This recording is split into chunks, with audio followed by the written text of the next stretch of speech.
Health usually don't get involved in the debate on FTAs. But I'm delivering this ministerial statement for two purposes.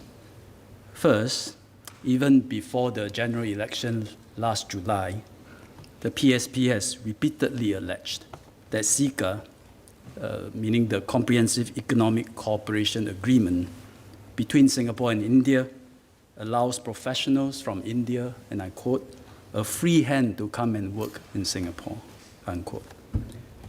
In his social media post on 22nd June this year, Mr. Leong Man Wai again said, and I quote, the most important economic policies that have affected the jobs and livelihoods of Singaporeans relate to foreign PMEs and free trade agreements, in particular Ceca, unquote.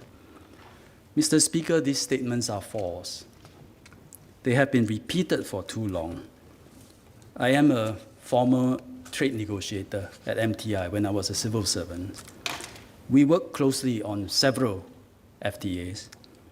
I worked with a very dedicated team who has over 2 decades fought hard for the interests of Singapore to expand our economic and political space for our small island state. And I feel I owe a duty to correct the falsehoods. Indeed, Singaporean PMEs, like PMEs in other advanced economies, are facing challenges. Many have given us their feedback, and the government has been taking steps to address their concerns. But our FTAs in general, and Ceca in particular, are not the causes of the challenges our PMEs face. If anything, they are part of the solution. FTAs and Ceca have been made political scapegoats to discredit the policy of the PAP government. The second reason to deliver this ministerial statement is to put in context, on behalf of MOM and MTI, the parliamentary questions that have been posed to the ministries concerning foreign PMEs, FTAs, and Ceca. Dr. Tan See Leng will further elaborate on the answers. Taken together, Dr. Tan and I will address oral questions 1 to 3 and written questions 19 to 24 from yesterday's order paper, and oral answers 1 to 6 and written questions 40 to 42 from today's order paper, a total of 18 questions. Several of the questions were filed by PSPs to NCMPs to gather data for a subsequent debate on the motion they intend to file.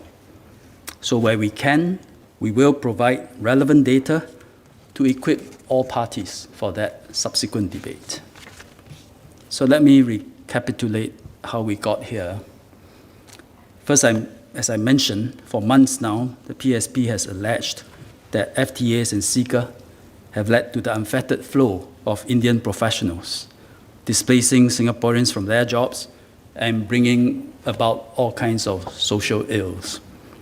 And this is a seductively simplistic argument that workers facing challenges at their workplaces can identify with, and has stirred up a lot of emotions. Ceca-themed websites have sprouted, filled with quite disturbing xenophobic views about Indian immigrants. Words gradually became deeds, toxic views turned into verbal and physical assaults on Indians, including our citizens. It is sad that serious issues concerning the economic well-being of our country and workers have descended to this. That is why the Minister for Law called out such xenophobic behavior during the May sitting of this House and challenged the PSP to table a motion on Ceca so that the matter could receive a proper public airing. The PSP has since made a public statement on the matter, standing by its view on FTA and Ceca. It filed several parliamentary questions requesting for more data and information.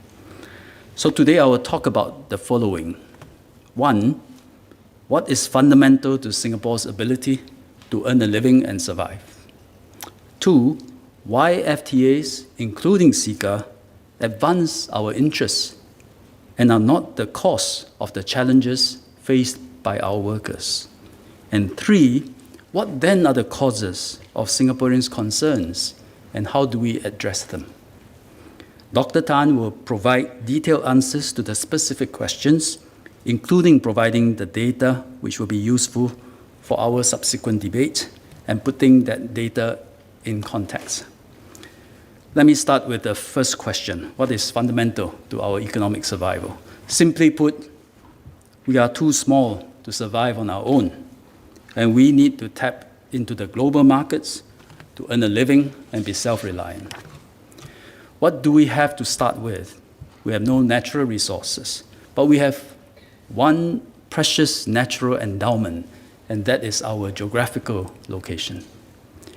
It is a lasting advantage, but one which requires us to work very hard to realize and to sustain. And if we succeed, it helps compensate for our lack of size. And that is what we have done. By capturing the trade flow through the Straits of Malacca and Singapore, PSA became the largest container transshipment port in the world. It is a unique interchange in the world, connecting East and West, Europe, Middle East, India, China, and the port is central to the growth of the maritime industry, responsible for 160,000 jobs in Singapore today. In addition to our seaport, we also have grown into an aviation node. Before COVID-19 hit us, Changi was one of the busiest airports in the world, and it shall be so again. Though in aviation terms, our geographical location is not quite ideal, we made it happen with the renowned Changi and SIA experience. Before COVID-19 struck, the aviation-related industry were supporting 190,000 jobs. So with these good global connections, we built up the manufacturing sector, about 1/5 of our GDP today. And we obviously don't manufacture just for Singapore, we're too small, but we manufacture for the world. And manufacturing supports another 440,000 jobs today.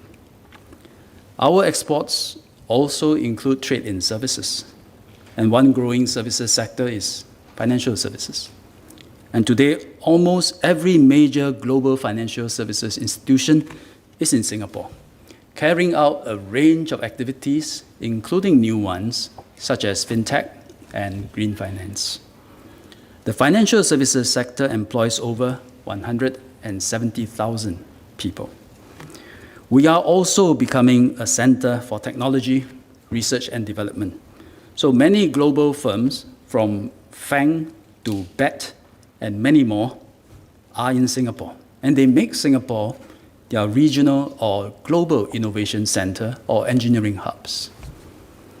And today, 50,000 international companies operate out of Singapore. 750 of them have made Singapore their regional headquarters. None of this would have happened without a clear strategy implemented well. It was a long, painstaking process, part of the story of our island nation. Clean government, rule of law, safety, you can walk on the street any time of the day, political stability, good infrastructure, high standards of education, openness to the world, all this and more come together to make us a good place to invest and created many jobs. I should emphasize that another big plus point for us is the quality of the Singaporean workforce. Our people are well known to be well educated, diligent, responsible, trustworthy, and we get things done. We have one problem, which is there are too few of us Singaporeans, a point which I will come back to later. On top of all these plus points, we have built a network of 26 free trade agreements, including the US, China, EU, ASEAN, Japan, South Korea, India, Australia, and New Zealand, all our major markets, and they are all our FTA partners. And this brings me to the next topic, why FTAs, including Ceca, are important to Singapore. We started our FTA strategy in the late 1990s. We thought through it carefully and executed before other countries did. So it gave us a very precious early mover advantage and greatly boosted our efforts to export, attract investments, venture overseas, and created good jobs for Singaporeans. Our total trade is 3 times our GDP. Since 2005, our total trade has nearly doubled from around 890 billion Sing dollars to now 1.5 trillion Sing dollars. And today, when EDB goes out and persuades investors to come to Singapore, our network of FTAs is always a major selling point. FTAs are especially important to our SMEs. They free them from being constrained by our small domestic market and give them access to global markets. So our SMEs are sending all kinds of Singapore-made products overseas, from canned food, barbecued pork, frozen roti prata. I heard some are exported to India, to medical devices, machines, components, chemicals. FTAs are also spurring our companies to venture abroad. Our investments overseas increased nearly 5 times, from 200 billion Sing dollars 2005 to over 930 billion Sing dollars 2019. So when our companies grow overseas, they become stronger, and they also employ more Singaporeans here. If we accept this basic reality, that Singapore needs the world to earn a living, then we would realize the fundamental importance of all our FTAs. They are a keystone of the economic superstructure that we have built. We could not have advanced the welfare of Singaporeans to the degree that we have without FTAs. We cannot take all this for granted. Recently, we fell in the 2021 IMD World Competitiveness Ranking from 1st place to the 5th place. Amongst the components evaluated, we continue to do very well in terms of government efficiency and economic competitiveness. However, we lost ground in terms of openness towards global talent and trade. But I hope this is temporary and due to the effects of COVID-19. Overall, we are still holding our own in terms of foreign investments.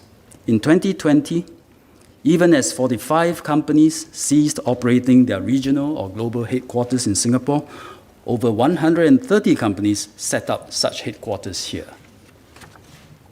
So when you attack FTAs, and worst, if your attacks succeed, you are undermining the fundamentals of our existence, of the way we earn a living, of all the sectors FTAs support, and the hundreds and thousands of Singaporean jobs created in these sectors.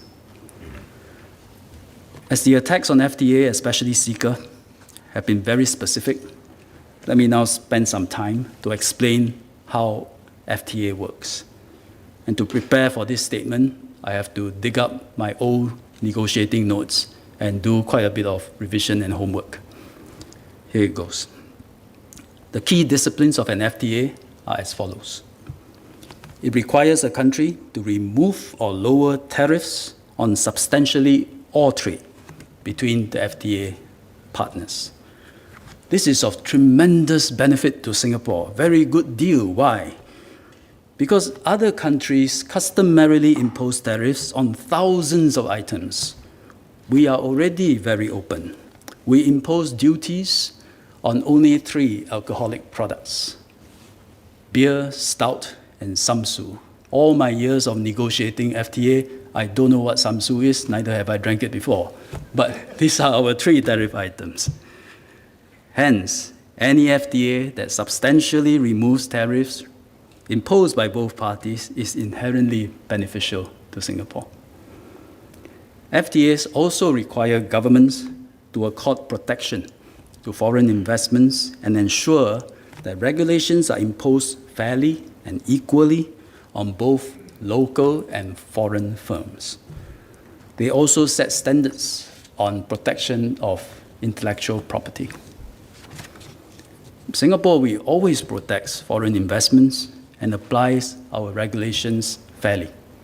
This makes us attractive to foreign investors. So it has always been our interest to do that. So abiding to these principles and disciplines is not a problem for us at all.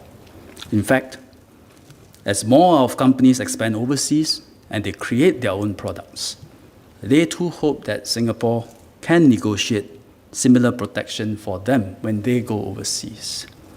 So the investment and intellectual property protection disciplines in FTAs are therefore important assurances for our companies. Newer FTAs also set certain environmental and labor standards. Not every country supports them, but Singapore believes that they reflect contemporary concerns relating to free trade and investments. And specifically on Ceca, this FTA with India benefits Singapore in many ways. Signed in 2005, it was India's first comprehensive bilateral FTA with any country. And Ceca gave Singapore a strategic first-mover advantage in India just when the continental country was taking off to be an economic powerhouse. Ceca reduces tariff barriers, which made Singapore goods more competitive in the Indian market. And partly because of that, bilateral trade between Singapore and India has grown by over 80%, from 20 billion Sing dollars when Ceca came into force in 2005 to 38 billion Sing dollars in 2019.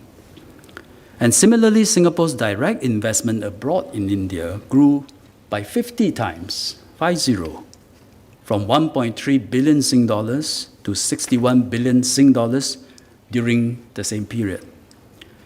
In 2019, 660 companies from Singapore have investments in India, almost double the number a decade ago. As these companies grow regionally, they hire more people back home. And in 2019, they employed 97,000 locals. Despite these significant benefits, FTAs are controversial in many countries. As a trade negotiator, I've listened to the problems and sensitivities of many of our FTA partners. What are these sensitivities? Some countries wish to protect certain sectors, such as agriculture. There's a very common one, which Singapore does not do. We have some eggs, we have some fish, but more for a bit of source diversification. We never seek to conquer the world with our eggs and our sea basses. Others could not live up to, say, the transparency standards of, say, government procurement or intellectual property disciplines. Still others are concerned about the influences of foreign culture through industries such as arts and entertainment. Canada, for example, very sensitive about this area. So the toughest job and the most time-consuming job of a negotiator is to identify and understand the sensitivities of your country and then find ways to protect or to address them. How do we do so? We find words that give you comfort, that address the sensitivity. And we call these words, in our jargon, exceptions or carve-outs. When we have a big carve-out with strong protection in our sensitive areas, we will say this carve-out is strong and big enough for a jumbo jet to fly through. In some sensitive areas, it is easy to negotiate exceptions or carve-outs because everyone agrees. One example is right of taxation by governments. Another one is national security. A third one is immigration. Every country holds the view that there cannot be unfettered movement of people across borders. Every FTA partner believed that. That would create social unrest and a big public uproar.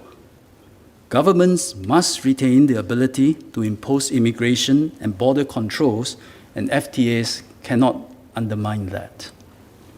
Hence, in all FTAs and also WTO agreements, you will find that immigration powers are strongly and prominently preserved and protected. You can find such standard clauses in the WTO agreement as well as in all our FTAs, including Ceca. As so many falsehoods have been said about the immigration-related parts of Ceca, let me set out in some detail what is really in the agreement. Immigration matters are set out in Chapter 9 of Ceca, Movement of Natural Persons. The legal text is available online, so I will only detail the salient points. 1, the chapter makes it clear that government's ability to regulate immigration and foreign manpower is not affected by the agreement. The government retains full rights to decide who can enter the country to live, to work, become PRs, or become citizens. This is clearly set out in 2 clauses. They are standard clauses commonly found in all FTAs. And they are also the 2nd and 3rd paragraphs of the chapter of Ceca. So it is hard to miss them, as you can see them on the first page. I will just read them out. Clause 9.1.2. This chapter shall not apply to measures pertaining to citizenship, permanent residence, or employment on a permanent basis. Clause 9.1.3. Nothing contained in this chapter shall prevent a party from applying measures to regulate the entry or temporary stay of natural persons of the other party in its territory, including measures necessary to protect the integrity of its territory and to ensure the orderly movement of natural persons across its borders. That's the first point. Second point, the obligations relating to the movement of natural persons in Ceca, as in all FTAs, are not broad principles with wide applications, but actually highly specific. What are these broad principles that you can find in FTA? One broad principle is that of national treatment. It is found in some chapters of FTA, such as trade in services and investments. This means, I mentioned this just now, this means you cannot discriminate against foreign service providers and investors. Whether they are local investors or foreign investors, you treat them the same.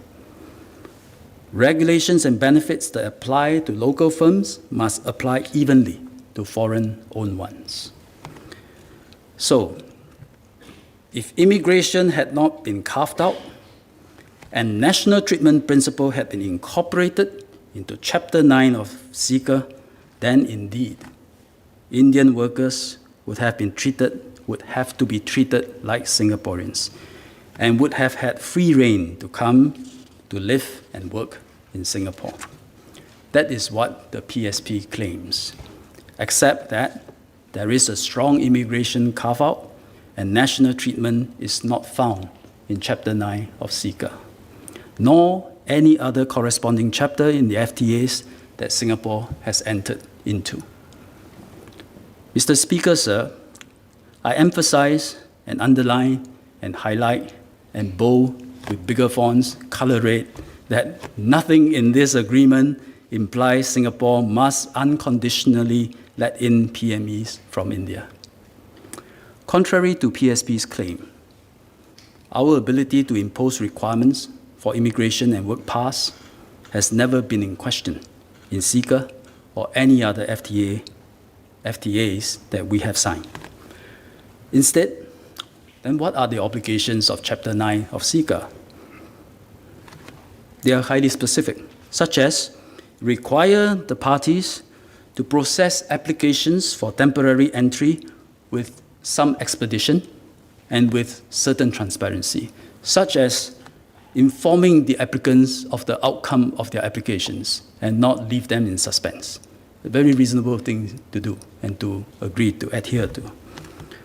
We also have to accord a certain duration for the validity of the permits, should we approve.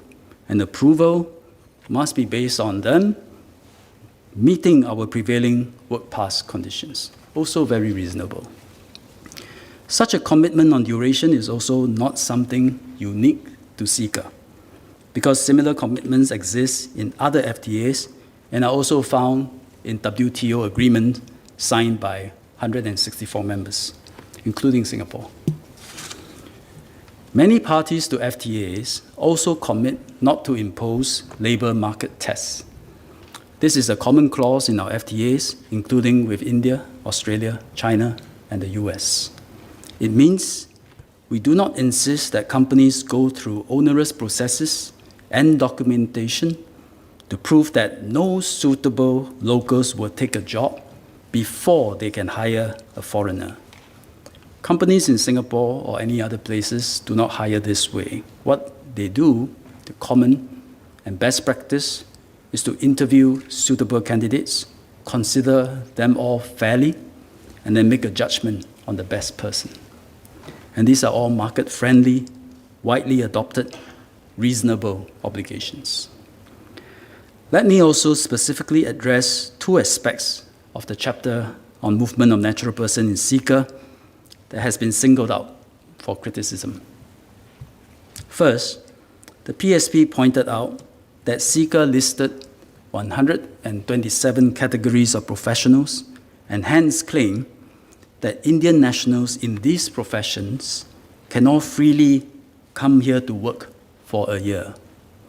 This is false because, as I explained earlier, all foreign PMEs have to meet our work pass conditions in order to come and work here. The listing then, what does the listing then show? The listing shows the types of Indian professionals who may apply to work in Singapore. It does not mean that we must approve their application. It's just that you can apply. India, for its own reasons, requested for such a list, similar to what they have in their FTAs with Korea and Japan. In fact, even if they had not listed the professions, their PMEs could still submit work pass applications to work here. But the list probably meant something to India, because there may be countries that will not even let you apply. Yeah, that's how protectionist some countries may become. And India is trying to secure their interests there. This is in fact how other FTA works. With or without listing of professions, nationals from our FTA partners are not precluded from submitting work pass applications, which will be evaluated based on our prevailing criteria and work pass conditions. Thus, the point being made by PSP on the list of the 127 professions is a red herring. The list does not confer any free pass to any Indian nationals. The second common criticism is that intra-corporate transferees from India can also freely enter Singapore to work. Based on my explanation on how the chapter works, this is again not true. Intra-corporate transferees also have to meet our work pass qualifying criteria. In any case, the total number of intra-corporate transferees from all over the world, and not just India, that have come to Singapore to work is very small. In 2020, there were only about 500 intra-corporate transferees from India to Singapore, in Singapore, less than 0.3% of all employment pass holders or EP holders. So, Mr. Speaker, sir, I hope we can put a stop to all this misinformation about our FTAs in general and Ceca in particular. Nevertheless, it is important that we need to recognize that PMEs in Singapore do face challenges. And I see at least 3 challenges that they are facing. First, there is more competition from foreign PMEs. Indeed, the number of EP holders has increased from 65,000 in 2005 to 177,000 in 2020. So an increase over 15 years of 112,000, or an annual growth rate of just under 7%. Over this period, however, the increase in number of local PMEs is much higher, by over 380,000. So 380,000 for local PMEs, 112,000 for EP holders. And these numbers underline an important point, that competition between foreign and local PMEs is not a zero-sum game. In fact, the converse is often true. By combining and complementing local and foreign expertise, we can attract more investments and create many more good jobs and career choices for Singaporeans. The downside is that with more foreign PMEs in Singapore, they can compete for jobs with locals at the company level. And at that level, there can be a zero-sum situation. So there is a trade-off at play here, if I put it simply. A, many jobs, strong competition. B, few jobs, no competition. And we need to find the right balance where there are more jobs, some competition. And that is the way to advance the interests of Singaporeans, not swing to any extreme position, but strike that careful balance and then adjust if we find that that balance is off. But if someone promises you more jobs, no competition from foreigners, he's selling you snake oil. It is not possible. It cannot be on any government's policy menu.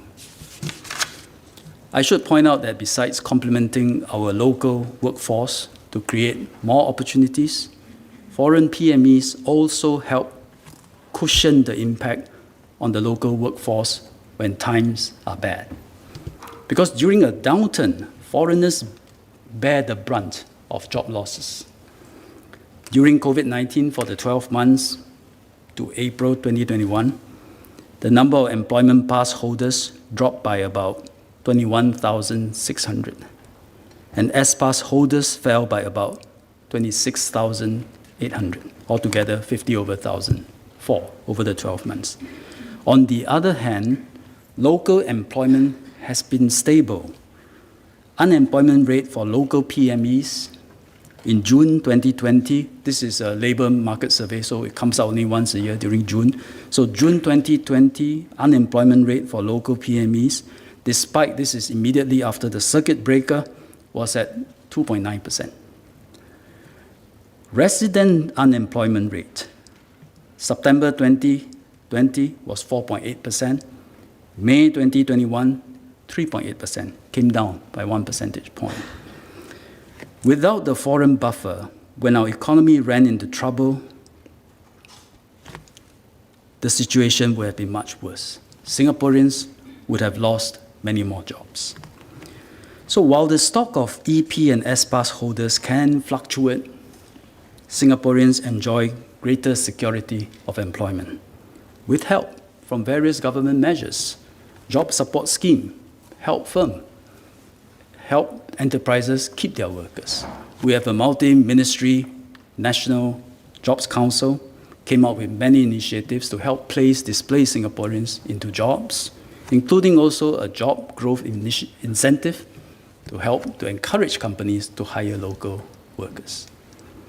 So when Mr. Leong Man Wai said in his Facebook post that we need to recoup a few tens of thousands of jobs from foreign work pass holders, he may not know that we have already done so. This always happens in a downturn. The second challenge is the profile of foreign PMEs. They are concentrated in certain sectors and from certain countries of origin. And indeed, as our digital economy and our needs for tech talent grew, more PMEs from India came into Singapore through our EP framework. And when that concentration happens in areas such as Changi Business Park, some may feel that we have lost a part of Singapore. Members of the House have raised this concern. We are taking this seriously and studying what we can do to lessen the problem. I hasten to add that dealing with excessive concentration is not a straightforward matter of chopping up the operations of a company here. We don't want to unintentionally cause the whole investment to move elsewhere. And this will hurt even more Singaporeans. And this is part of the careful balancing that I talked about earlier. Third, at the company level, there may be unfair hiring practices, with department heads preferring to hire foreign PMEs or even foreign PMEs from certain countries. And this is not right. Whatever system we set out, there will always be some abuses. We must tackle the abuses when they occur as swiftly as possible, while continuing to adopt sensible economic policies that are good for Singapore and Singaporeans. MOM takes a strong stance against such discriminatory practices, and together with our tripartite partners, has been actively enforcing against errant employers. The Minister for Manpower will speak on this further. I have explained the underlying reasons for the difficulties faced by our PMEs, so that we know what it means for us in terms of public policy choices and how we can most effectively address the challenges. If we mistakenly blame FTAs and Ceca for these problems, our responses would be disastrously wrong and would make our problems worse. Mr. Speaker, let me say something in Mandarin.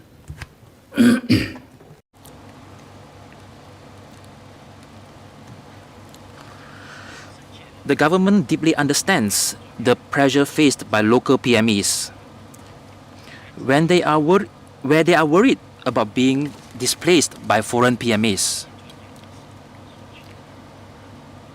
Some companies have also employed many foreigners, and this have made Singaporean employees uncomfortable. The government has received many feedback from the people and the minister and members of parliament. We are seriously looking into the concerns of the people and have started to take actions to address this problem. For example, we have raised the bar for the entry of foreign PMEs to tighten the inflow of foreigners. We have also stepped up the enforcement, investigation, and punishment against employers who discriminate against locals. We have to identify the root cause of the problem in order to prescribe the right solution. However, over the past year, before identifying the truth of the matter, the Progress Singapore Party has laid the blame squarely on India-Singapore Comprehensive Economic Cooperation Agreement, or Ceca, as the main culprit for the unrestrained influx of Indian nationals into Singapore and taking away jobs from Singaporeans. PSP also claimed that all the FTAs that we have signed have harmed Singapore's economy and also the interests of Singaporeans. Unfortunately, they have politicized FTAs, and they have made these FTAs into weapons to attack the government. Their claims are totally incorrect. They have also distorted the truth and distorted the fact. Such words have also stoked some of the xenophobic sentiments among Singaporeans. Such actions will harm the livelihood of the people and cost us the prosperity of the nation and also the happiness of our next government. Before joining the politics, I was a public servant and I was participating in negotiating FTAs. So I have the responsibility to correct all these baseless allegations. I would like to clarify 4 points. First, what is a pillar of Singapore's economy? We are a small country which lacks natural resources. Our economy, the key to success to our Singapore's economy lie in whether we have a global view, whether we can leverage on globalization, attract foreign investments, expand into international markets, to make up for the lack of our natural resources, to make up for the lack of our land spaces. Only with this that our people can live peacefully and stably, and our young people can pursue their dreams. Second, what is the intent of signing FTAs with various countries? Through negotiations, we are able to get tariff exemptions from our partner countries. This will help to promote our exports. This will be especially important to our SMEs because Singapore market is too small. FTAs will help our SMEs to break into international markets and operate well from there. We have signed 26 FTAs with various countries in China, in the world. This include in ASEAN, China, US, European Union, Japan, Korea, India, Australia, and New Zealand. These are our major markets and also our important free trade partners. FTAs also help us to attract enterprises and investors. The EDB always said this: FTA network is a highly attractive factor to sway MNEs to decide to come into to set up their base in Singapore. This is one of the very important tools for them to attract MNEs to come into Singapore. When investors come to Singapore, our FTAs will be able to help them to enter into various major markets in the world. Also, under the FTA's provisions, Singapore government has also some obligation to provide some protection to their investments. Third, why is the claim from PSP incorrect? That's because they have distorted the intent of the FTAs. They have distorted the motivation of the negotiation team of Singapore. They have wronged us. They said that Ceca has allowed 127 categories of professionals from India can enter Singapore freely and live in Singapore freely. This is ridiculous. 127 categories of professionals is a checklist that is listed in the agreement. This is for the reference, for the ease of reference for the relevant people. This means that you can apply to work in Singapore, but doesn't mean guarantee you success in application. This is two different things. Finally, at the end, the applicant must still meet the criteria of working passes in Singapore. Then only they will be approved to get an employment pass to work in Singapore. In all our FTAs, our immigration and foreign talent policies remain unchanged. We have the ultimate full authority to decide whether who can enter Singapore, who can get our work pass, who can become our PR, or who can become our citizen. Fourth, then where is the source of the pressure that is faced by our Singaporean or local PMEs? Simply put, it arises from the competition from a globalized economy. On one hand, we have to open our market and create opportunities for our people. On the other hand, we have to handle the associated competition arising from that. Just like when we open the windows, we will get both the sunlight and also the insects. However, external competition is not exactly a zero-sum game. When we reduce the number of foreign talents into Singapore, does not equate to more jobs for our local people. Conversely, local and foreign talents will complement each other and work together to attract even more foreign investments and create even more good job opportunities. As a small country that relies on global economy, we have to face the following choices. A very simple choice. Choice A, more competition but many jobs. Or for option B, less competition but very few jobs. We want to avoid both extremes. What we need is to strike a balance. We cannot overcompensate in any direction. We have to ensure that our people has got enough good jobs. Then competition is unavoidable. If someone claims that he can give you an economic model that can give you many jobs but no competition, definitely he's giving you an empty talk or he's selling some snake oil. We are facing another challenge that we face is that we are now fully committed to develop digital and information technology. In this world, China and India boast the most number of such talents. The Chinese talents tend to work in China because they have many unicorn enterprises there. But Indian talents will move out of their country. They will look for opportunities elsewhere. Therefore, for Singapore, Indian digital and technology talents are relatively more numerous in Singapore. This is a phenomenon that we have to face. The government has also worked together with industry players to explore whether we can adopt an offshoring solution so that we can keep some of the high-end jobs in Singapore and reduce the number of inflow of foreign talents. But we have to be careful in this. We must make sure that we do not lose important foreign investments in the process. We have to continue to discuss on how to address the problem to protect the jobs for Singaporeans so that Singaporeans can excel under a pretext, against a backdrop of fair competition landscape. But we do not have to. We cannot listen to false claims and reject FTAs and Ceca. This will erode the foundation of our open economy in Singapore. We note that many countries in the world are now facing the issue of xenophobia. We must not let this take root in Singapore. We have to try our best to clear the concerns of our people, to help to solve the problems faced by our people. We are determined to do that. But we need the cooperation of Singaporeans, work together to defend the country together, to defend the foundation of our prosperity. Switch back to English to finish my speech. As I explained earlier, our FTA strategy has benefited Singaporeans and Singapore. So it is disappointing that FTAs are now a target of political attacks. But perhaps I should not be surprised, as this has happened in many countries. Such a debate goes beyond FTAs. The question of global versus local has emerged as the new dominant political divide in democracies around the world.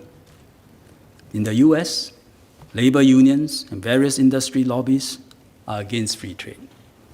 The Trump administration pulled out of the Trans-Pacific Partnership within a week of taking office, even though US was the architect of the TPP agreement.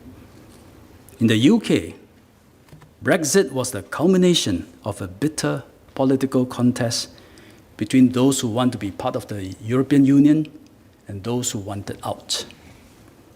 In France, the next presidential election is likely to be a face-off between the incumbent, President Macron, and the far-right nationalist candidate. These political divides arose because of globalization. While globalization presents opportunities and creates jobs, it also brings about greater competition, displacement of industries and jobs, inflow of immigrants, beg your pardon. These consequences go beyond the economic sphere and often strike at the heart of a nation and a community's sense of identity and security. And this is the most unsettling change, causing people to become unsure if they are on the whole better with globalization. And such concerns are genuine and deserve serious and proper attention. We are a small country, and an unrestricted flow of workers from a large country can change the lived experience of Singaporeans, alter the character of our society, and even overwhelm us. But we need to be careful that these valid concerns are not exploited by political groups and, intentionally or not, end up sowing division, stoking fear, fanning hatred. As representatives of the people, we all have a responsibility to realize that our words and deeds can shape public opinion and the direction of our political discourse. That is why when Mr. Leong Man Wai said in this House some months ago that the naturalized Singaporean CEO of DBS was not homegrown and deemed this a failure, Minister Iswaran responded with a word of caution. And I agree with Minister Iswaran and feel that members of the House should be very careful about what we say on such matters if we are not to give credence to a very negative, even ugly, minority view. And that is also why we appreciated the leader of the opposition standing up to say that when it comes to racism and xenophobia, we all have to reject them, and there can be no ifs and buts about it. Mr. Speaker, sir, before I conclude, let me remind members that the House has invoked Standing Order 44 so that the members from the PSP can give a full response after Dr. Tan See Leng's speech. But even if Mr. Leong Man Wai and Ms. Hazel Phua choose not to, I will be happy to clarify questions from members. The PAP always fight for the welfare of Singaporeans. We have done so for more than 60 years now, kept our country safe, brought jobs to Singaporeans, built up our infrastructure, and taken care of the welfare of all. As a city-state connected to the world, we want to welcome diverse talents from all over the world. And when they are here, we invite them to fit into our society, respect our social habits and norms, appreciate our multicultural society. Join us at our hawker centers. Try some durians, try some sambal belacan, speak a few phrases of Singlish. And when Singaporeans we go overseas to live and work, and about 200,000 of us do, we expect the same of ourselves and hope that we also receive hospitable welcomes from our foreign hosts too.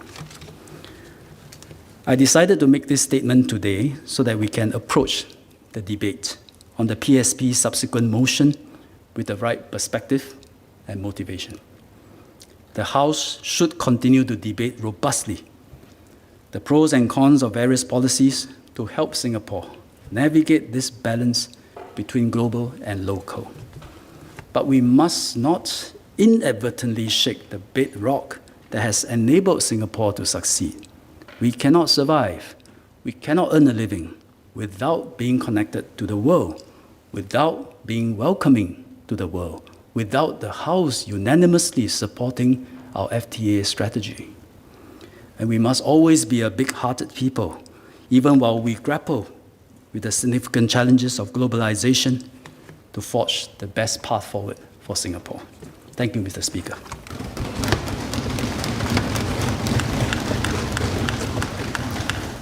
Minister for Manpower will be making a related ministerial statement. Members will be able to seek clarifications on both statements during the debate after this statement. Minister for Manpower. Mr. Speaker, in his statement, Minister Ong has explained why FTAs are critical to Singapore, as well as how they've helped us reap significant benefits for our fellow Singaporeans. The same goes for our openness to foreign workers. We take the same approach when we decide on foreign workers coming to work in Singapore. How does it help Singaporeans? At the start of the 1970s, our GDP was $20 billion. Now, the economy has grown to $454 billion. Foreign workers account for around 1/3 of our workforce. There are more than 2.3 million locals who are employed, and our resident unemployment rate is 4.1%, half of what it was in 1970. We need to understand the real challenges we are facing today in order to have a constructive debate on the way forward.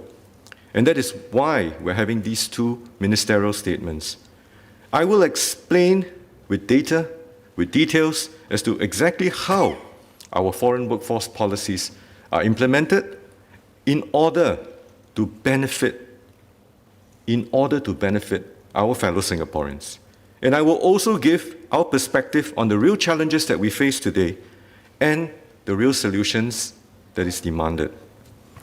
Associate Professor James Lim and Mr. Leong asked for the number of intra-corporate transferees, or ICTs for short, professionals and dependents that come in through Ceca. Now let me reiterate a point that Minister Ong has made, and that is none of our FTAs, including Ceca, gives intra-corporate transferees, or ICTs, unfettered access to our labor market.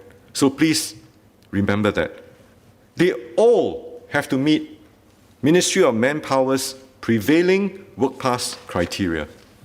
Under the ICT route, the employer does not have to advertise on mycareersfuture.sg, but the ICTs themselves are subject to additional checks on their seniority, on their employment history, as well as their work and industry experience.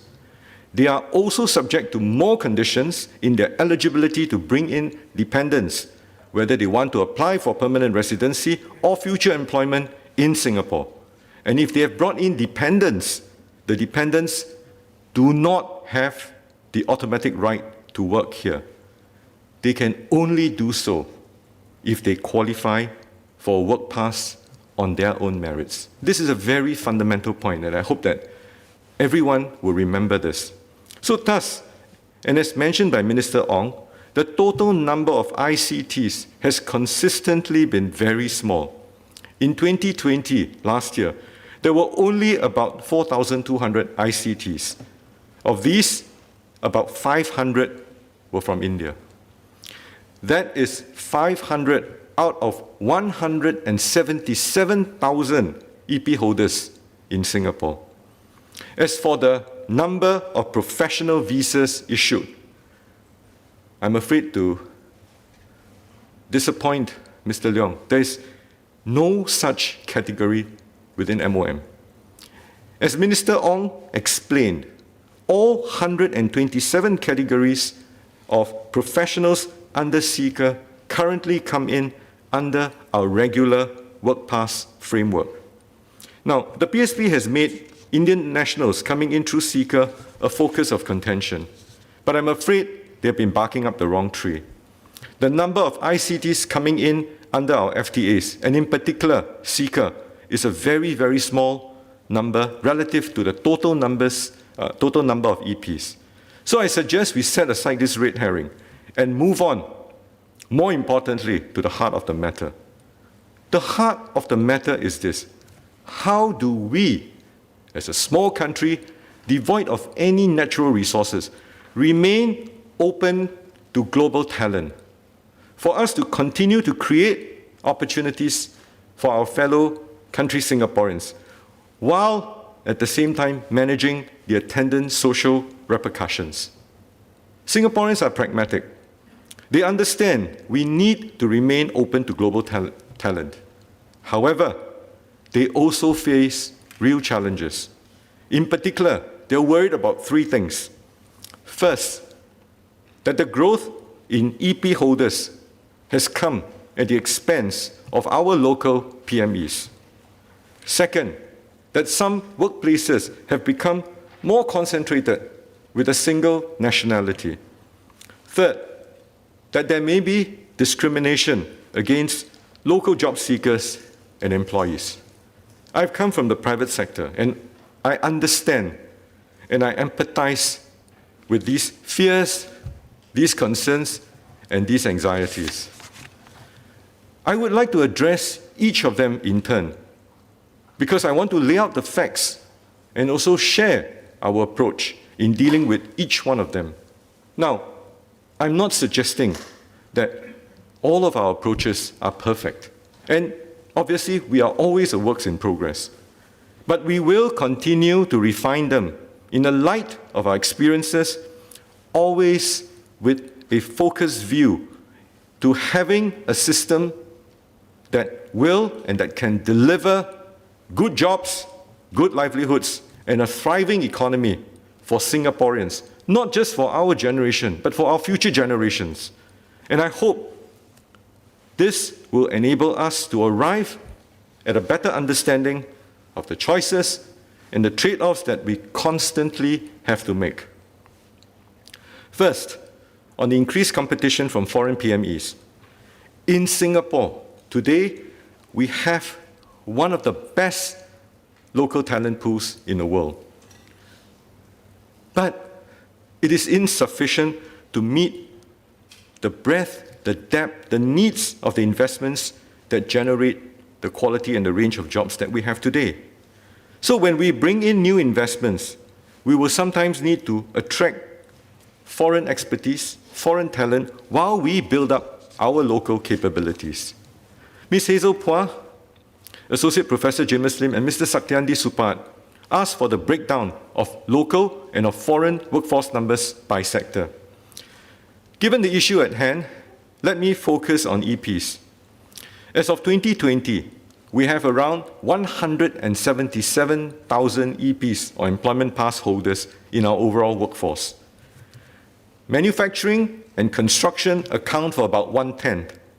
The rest are in the services sector.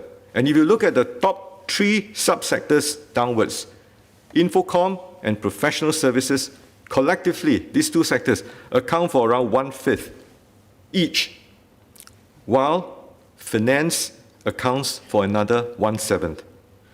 If you look at the change from 2005, I think that was around the time where Ceca was signed, to 2020, the total number of EPs has increased by around 112,000. This was also mentioned in Min Ong's speech earlier on. Over this same period, the number of total PMEs, the number of local PMEs increased significantly by more than 380,000.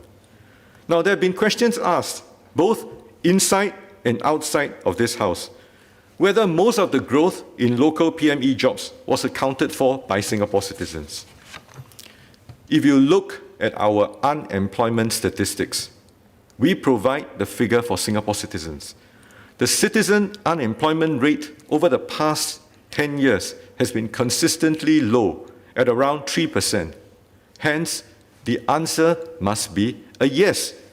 Now, for those of you who have asked how much of this local PME job growth has gone to born and bred Singaporeans, notwithstanding the divisive intent of this kind of questioning, let me state simply that the majority of this growth over the past decade went to Singaporeans born in Singapore. And as we have also shared in response to a written parliamentary question yesterday, 87% of Singapore citizens were born here. So, much attention has been placed on the finance and the Infocom sectors, which alone accounted for 40% of the increase in EP holders. Now, this is significant. But what is even more significant is that these 2 sectors saw even stronger job creation for local PMEs.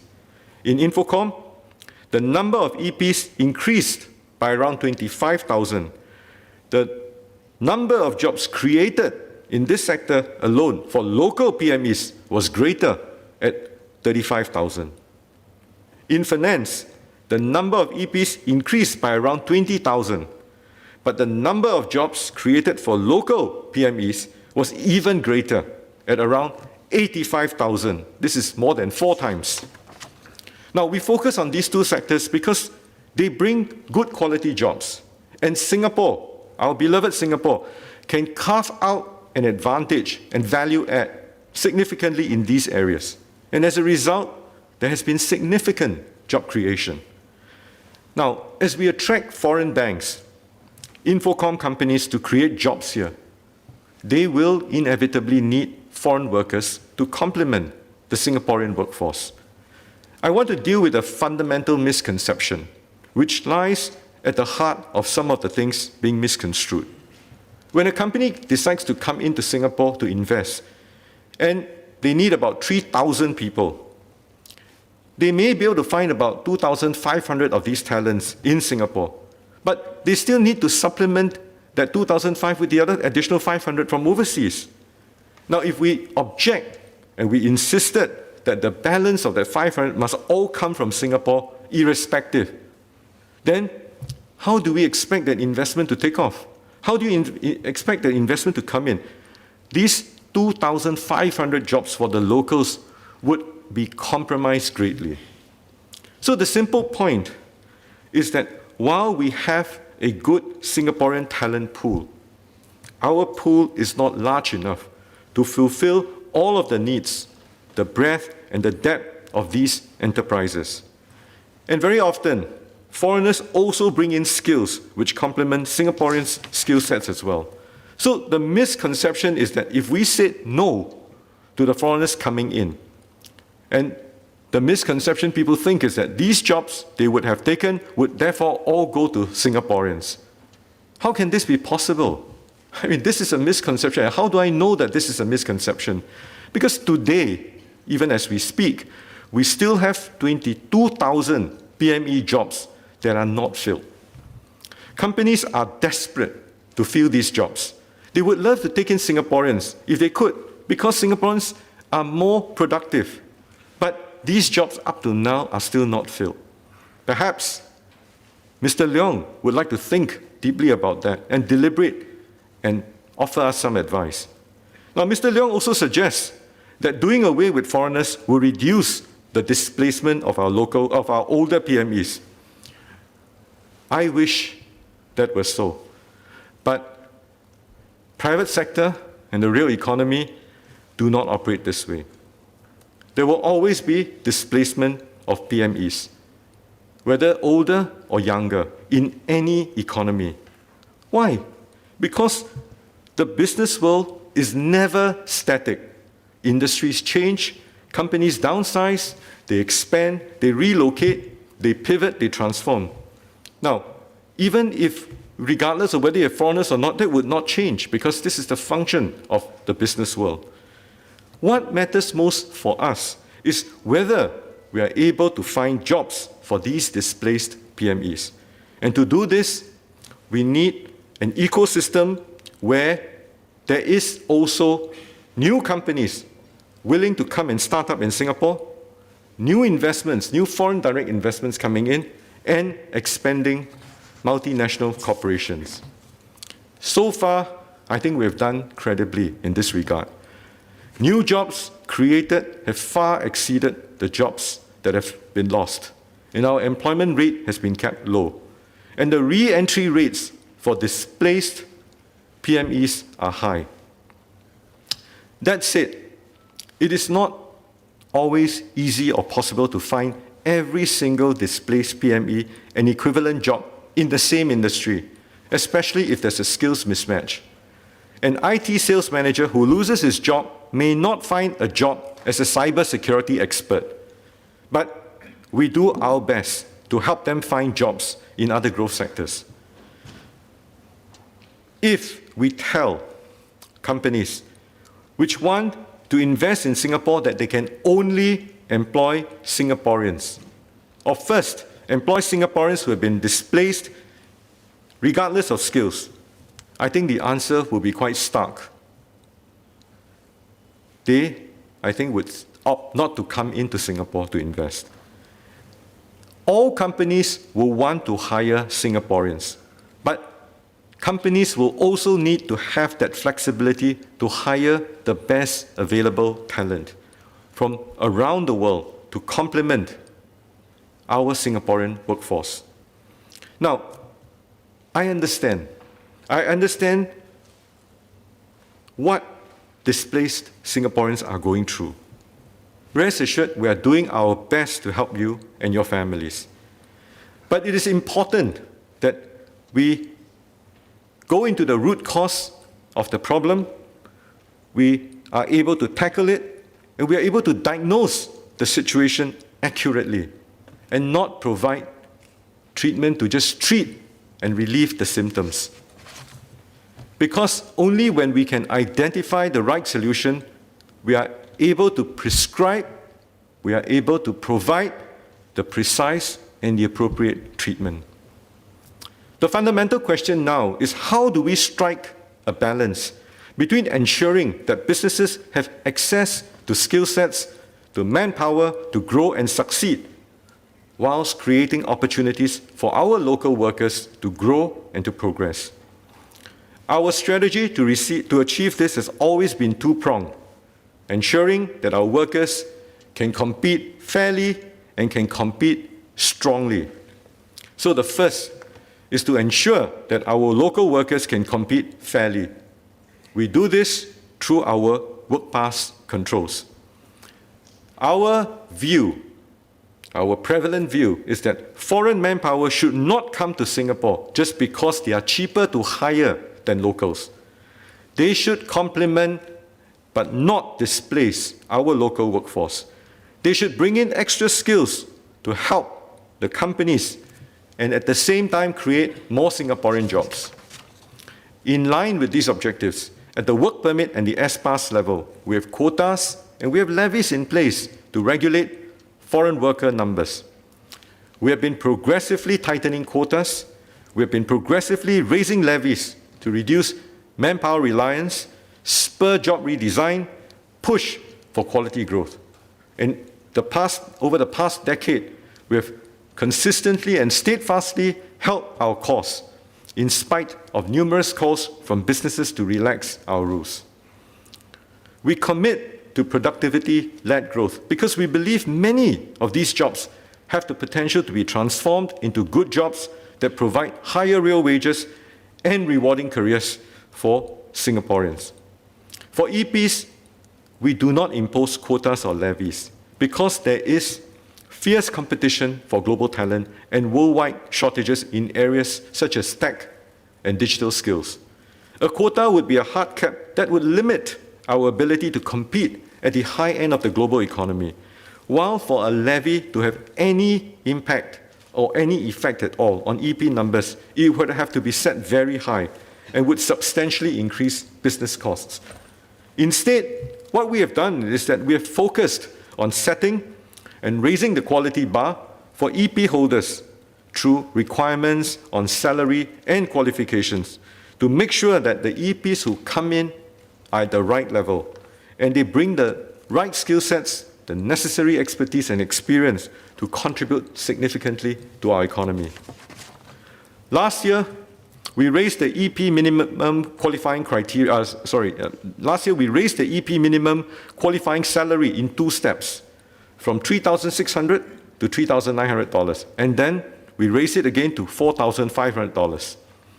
The salary requirement increases with age. It's also on a graduated scale, which reflects the candidate's experience, his length of time in the workforce, in order to provide sufficient protection for our mature workers.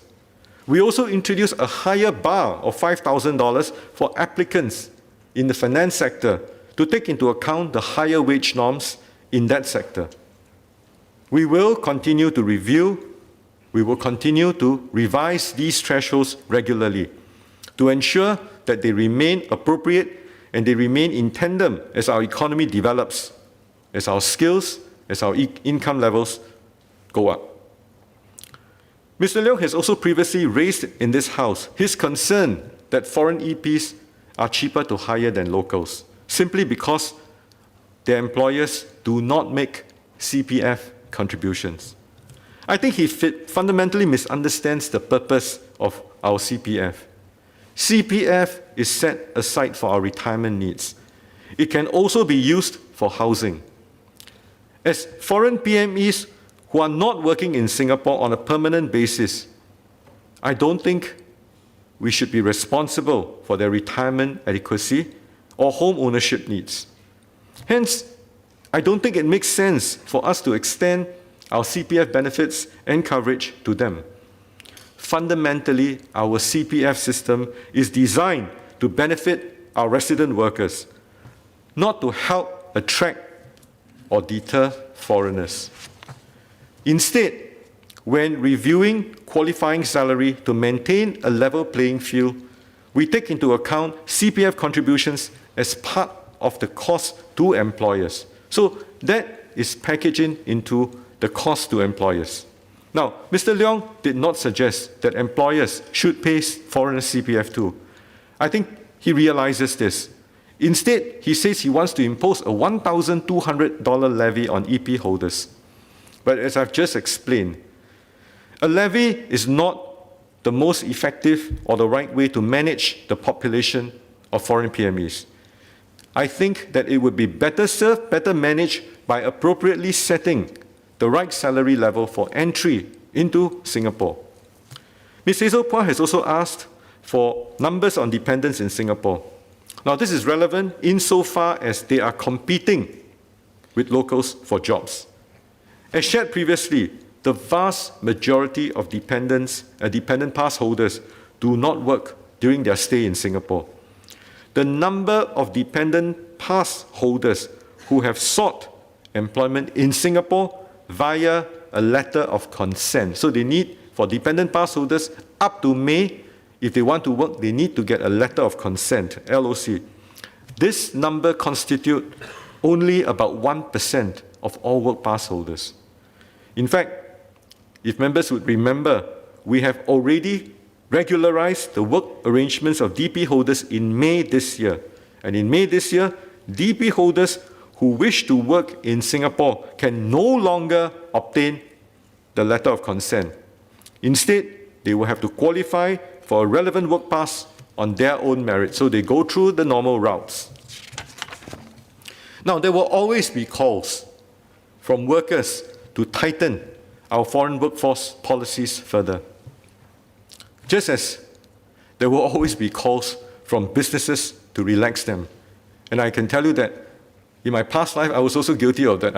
I've also lobbied to relax, work passes. I mean, that was a function of a listed company. So it is a constant tightrope that the Ministry of Manpower and the Ministry of Trade and Industry have to constantly navigate very delicately amidst highly competitive global markets for both investments and talent. There are limits, ladies and gentlemen, there are limits as to how far we can tighten our controls without eventually hurting Singaporeans. With remote working becoming more prevalent, companies increasingly do not need to site their manpower in Singapore. In fact, we may find more businesses simply choosing to move entire business functions offshore if it becomes too difficult, onerous, or expensive to operate here. Singaporeans will end up with the shorter end of the stick as well by losing some jobs too. And this is precisely why the second prong of our approach, that of ensuring that our Singaporeans can compete strongly, is just as important. In an open and globalized labor market like ours, competition is intense and stiff. There will be some of our fellow Singaporeans who are displaced from their jobs, and we need to help them find replacement jobs. This happens not just because of competition from foreign workers, but because of other factors like technological change and industries phasing out. And this is why the government invests so heavily in retraining, in skills development, so that displaced workers can gain new skills and reinvent themselves, either by doing a different job in the same industry or transiting to another industry altogether. In fact, some industries, as they get sunsetted, we have to help workers to pivot and transform even faster.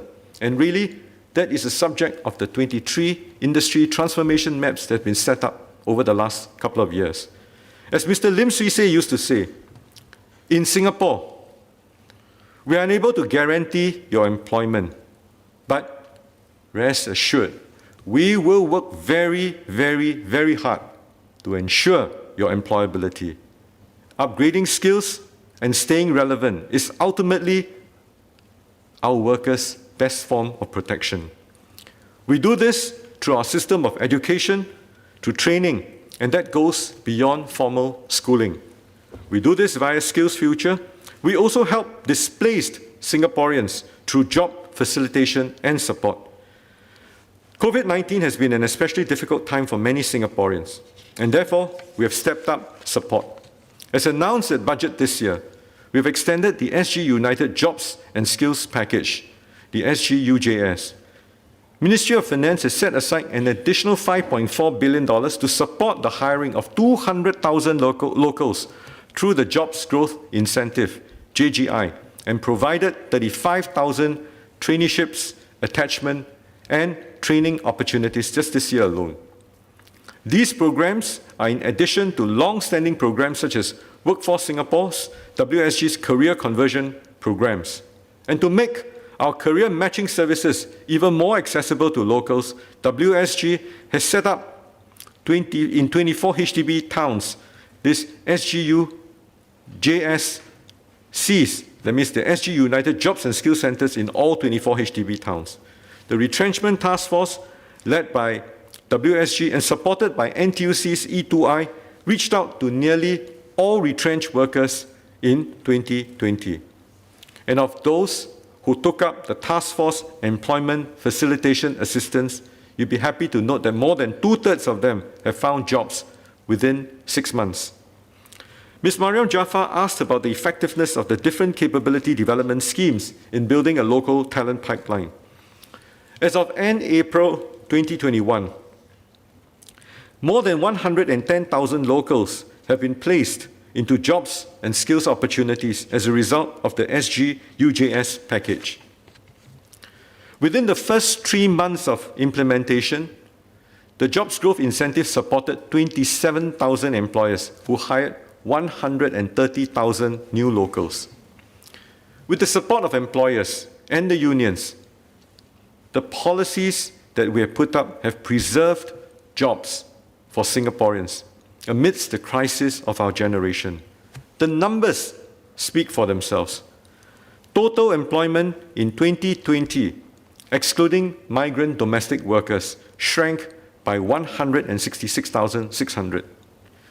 Foreign employment took the most hit, shrinking by 181,500. Resident employment, on the other hand, managed to expand by 14,900 in spite of the downturn. We are not quite out of the woods yet, and there is more work to be done.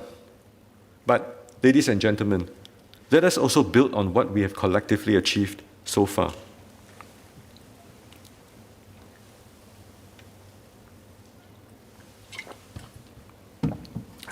The second part on safeguarding diversity. I want to talk about nationality concentration amongst foreign PMEs. Mr. Leong and Ms. Phua have asked for the nationality profile of our work pass holders and their dependents from China, from India, from the US, and from Australia. Ms. Phua has asked for even more granular data on the sector and jobs commonly held by these same nationalities. Now, Mr. Speaker, sir, for foreign policy reasons, we do not publish detailed statistics on our foreign workforce, especially by nationality. And I'm not aware of any country that reports at that level of granularity requested. But nevertheless, we recognize that if misconceptions continue to spread, in spite of all of our attempts to address them in many other ways, even more damage will be done. So I will share some numbers to address the misconceptions and allow for meaningful engagement on the issue at hand. The top nationalities that comprise around 2/3 of our EP holders has been consistent since 2005, namely China, India, Japan, Malaysia, Philippines, and the UK. I believe the interest is really in Indian EP holders. The proportion of EP holders from India has increased from about 1/7 in 2005 to about a quarter in 2020. In comparison, the proportion of EP holders from China has remained relatively stable across this same time period. Now, is this the result of more favorable treatment for Indian EP holders due to Ceca? The answer is no. As I've shared earlier, all work pass holders in Singapore have to meet the same criteria before they are allowed to enter our labour market. There is no differentiation based on nationality. Rather, these numbers reflect trends in the global demand and supply of tech talent. The larger increase in Indian EP holders compared to other nationalities is driven by a result of rapid growth and choices of growing our digital economy and finance. As every sector seeks to be digitally enabled, their need for tech talent has grown significantly. We don't have enough locals to fill the jobs available. In the Infocom sector alone today, 6,000 jobs currently remain unfilled. companies can decide which overseas countries they want to bring in their manpower from, based on their needs and the availability of the required talent. China and India, over the last decade or so, are two of the largest suppliers of tech talent. But you would have read, China has sprouted so many unicorns. And they have, the PRC companies themselves have a huge demand of their own.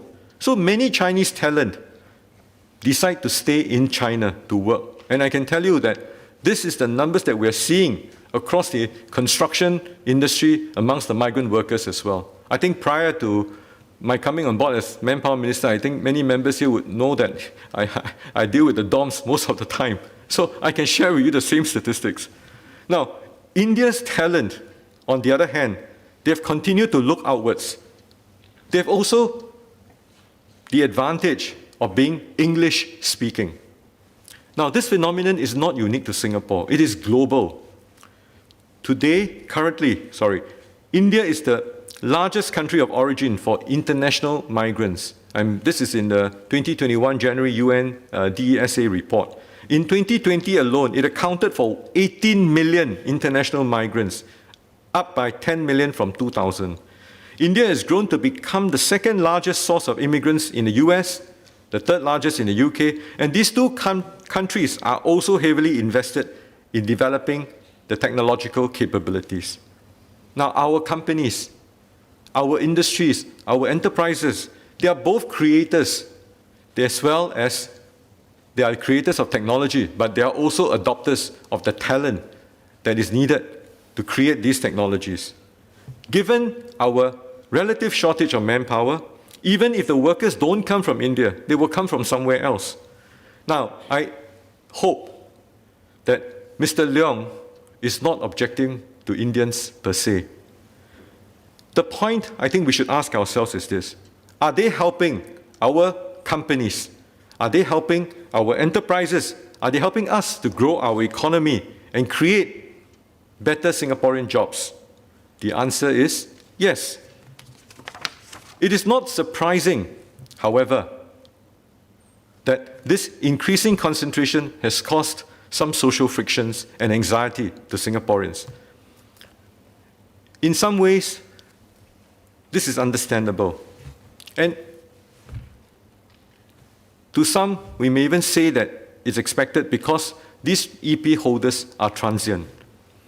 They work in Singapore for a number of years, and they contribute to our economic growth. Apart from some EP holders who settle down and become PRs or Singapore citizens, most EP holders work here for a few years, and they either return home or they move on elsewhere.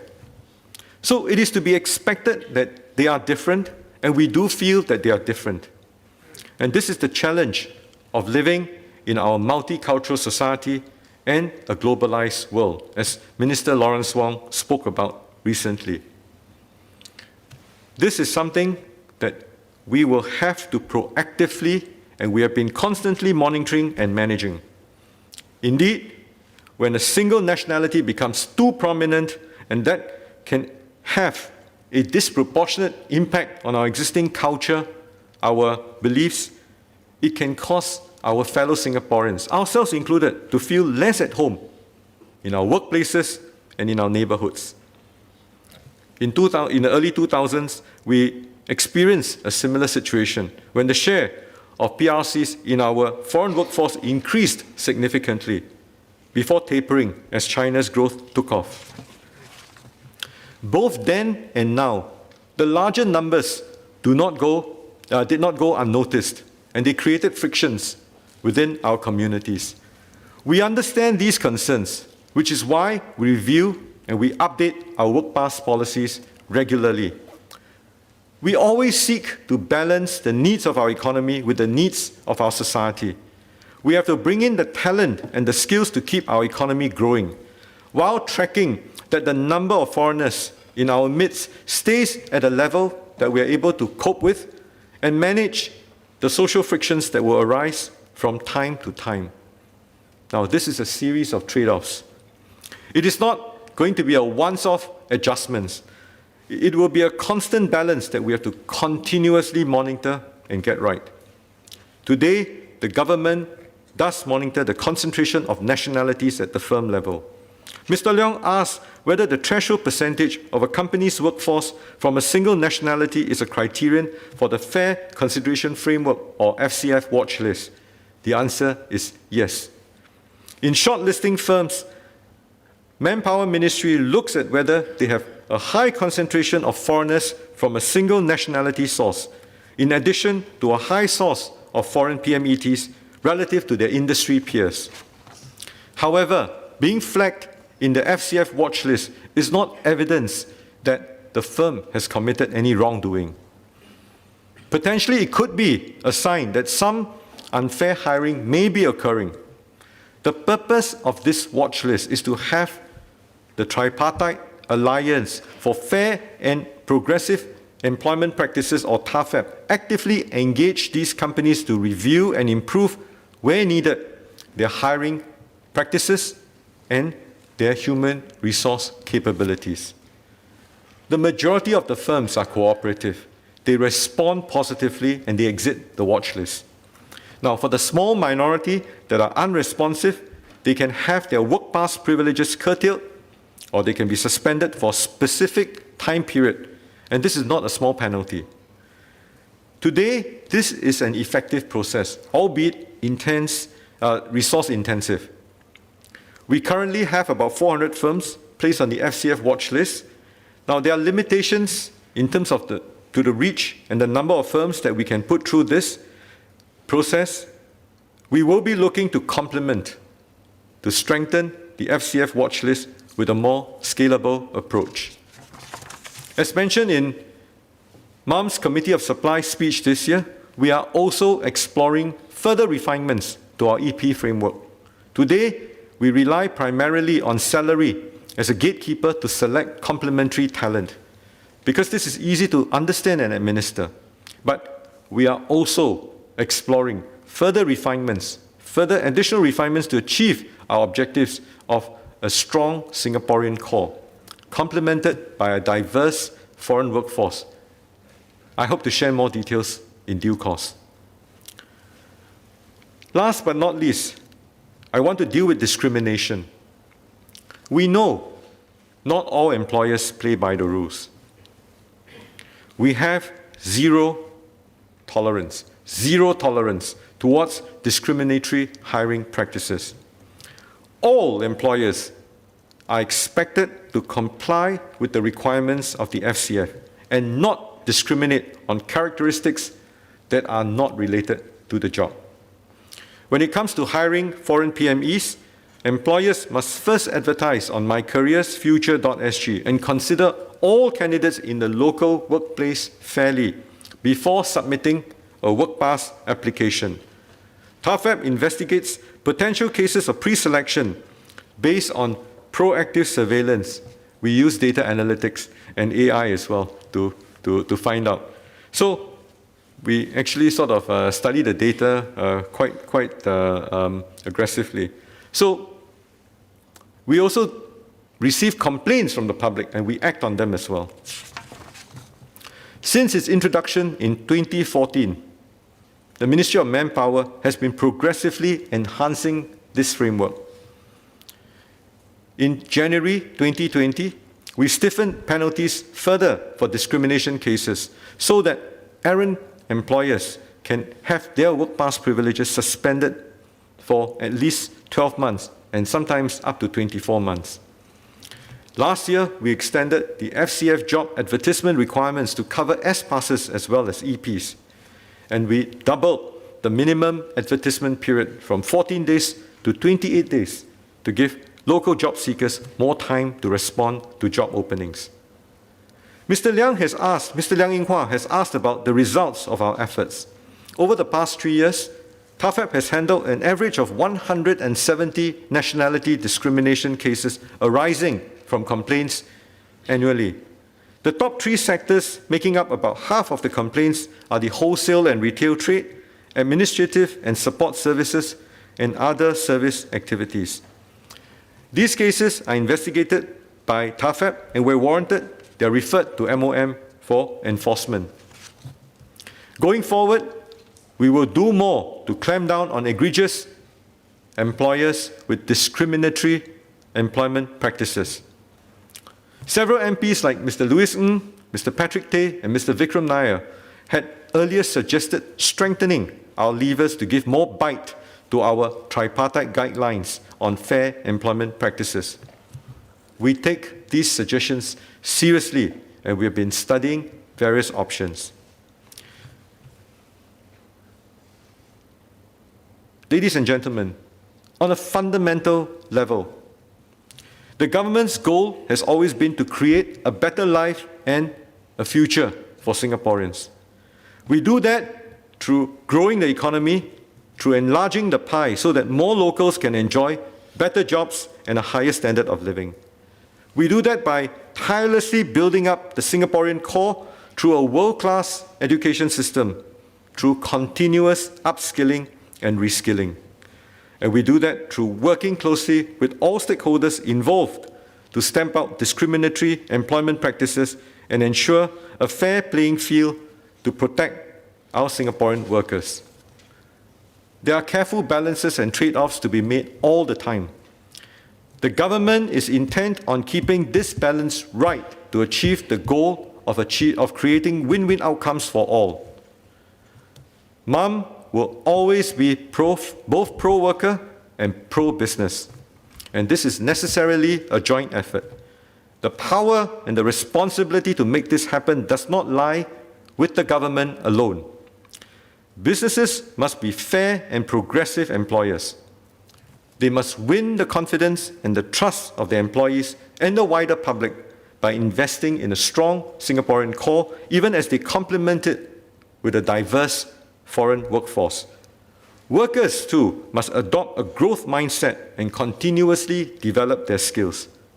This is the spirit of our pioneers, who are resilient in the face of challenges and daring in new opportunities. Unions and trade associations and chambers, or TACs, must continue to serve as multipliers of these positive changes. They help to build the bridge between government and businesses and workers, and they have spearheaded important initiatives to help our businesses and workers transform and upskill. And I hope members of all parties take their responsibility. They must take their responsibility as representatives of the people seriously and work towards constructive solutions and avoid exploiting divisive fault lines. The tripartite partnership between unions, employers, and the government is the real reason why we have managed to succeed over the years. We are at a critical inflection point in our economic development. The pandemic has caused significant economic damage the world over. We face many challenges in the post-pandemic era, but there are also abundant opportunities if we play our cards right. We've distinguished ourselves internationally with how we manage COVID, and we have enhanced our trust premium. Many businesses are now looking seriously at investing more in Singapore, which will create good jobs, but only if they can get enough workers, foreign workers as well, to supplement our local workforce. If we can bring them in, we can continue to grow our economy for another 5 to 10 years. But if we lose this opportunity, we will not only take longer to recover, the impact will be borne by our older workers and also by our youths who will graduate into the workforce over the next few years. This is a golden opportunity for Singapore to pull ahead. But if we turn protectionist and we make it difficult for companies to hire talent from around the world, then we will lose this opportunity. A business hub means being cosmopolitan, having people from around the world, doing business with the whole world, and creating more opportunities for Singaporeans. It will bring in competition, but if the competition is not here, it will be outside. The competition will be in helping other companies in other countries to beat ours here and displace our workers. Let us work together to continue improving Singaporeans' lives and building a better future for all. Mr. Speaker, sir, can I just take a couple more minutes in Mandarin, please?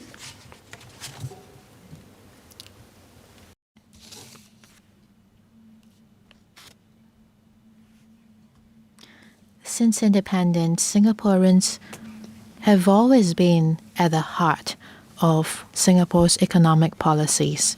We strive to create good jobs for Singaporeans and improve their lives. Singapore's open economy has contributed to our growth over the past few decades.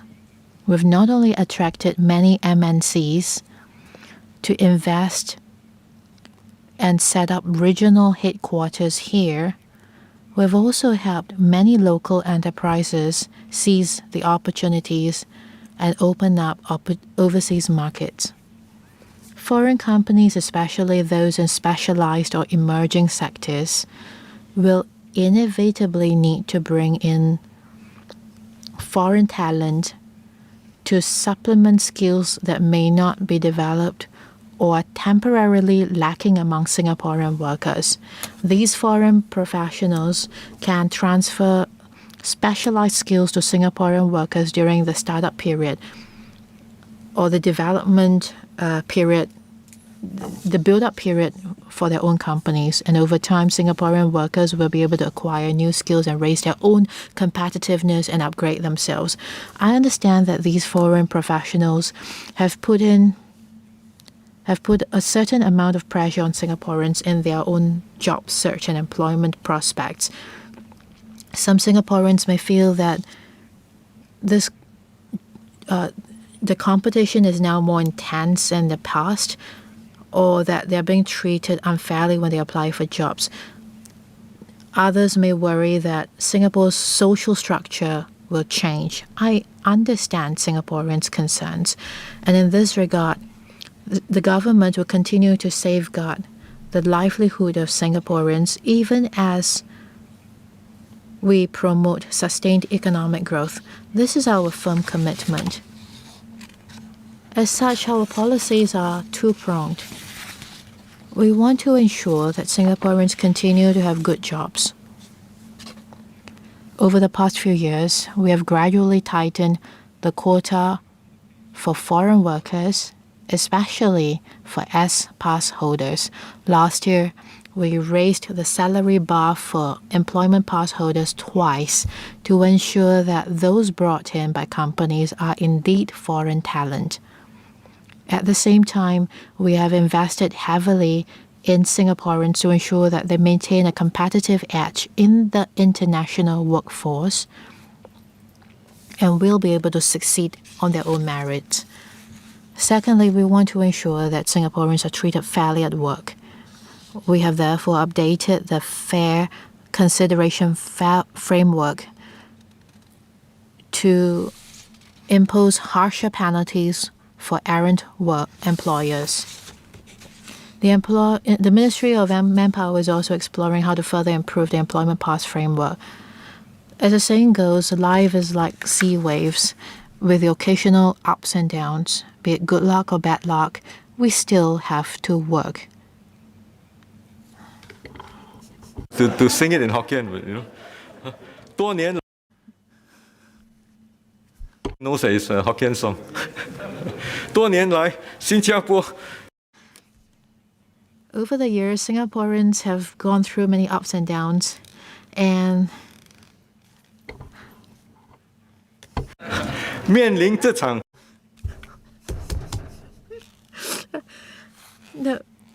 over the past few years, Singaporeans have gone through many ups and downs and have never bowed to challenges. After all, we believe in working hard to succeed, and in the face of crisis, Singaporeans have upheld the spirit of our forefathers to be selfless and adaptable and show that Singaporeans can work hard and are being treated fairly. This depends on the effort and cooperation of many parties. Companies must continuously innovate and transform to create jobs that attract Singaporeans. And Singaporeans should also constantly upgrade their own skills and remain open to job opportunities. The government will provide all kinds of assistance to help Singaporeans tide over the difficulties and maintain a fair and just society. Over the past year, we have been grappling with the challenges posed by the pandemic. At this juncture, we need to stay united and promote the Singaporean spirit. The government will work together with Singaporeans to overcome difficulties and create a better future for all, so that we can all be able to emerge into a more beautiful future. Thank you. Minister Ong. Mr. Speaker, sir, pursuant to Standing Order number 44, I beg to move that the two ministerial statements made by me and Minister for Manpower on free trade agreements and foreign manpower be considered by Parliament. Question is that the two ministerial statements made by Minister for Health and Minister for Manpower on free trade agreements and foreign manpower be considered by Parliament. Proceed with the debate. Clarifications, speeches. Mr. Patrick Day.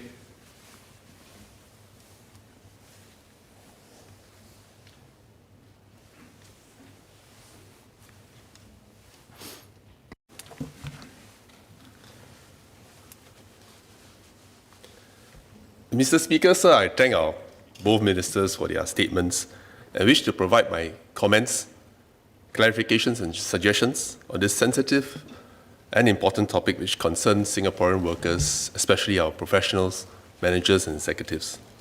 I co-chair the NTUC SNEF PME task force set up by NTUC last year to look into the concerns of PMEs and to flesh out a set of recommendations later this year in relation to employment and employability of PMEs in Singapore.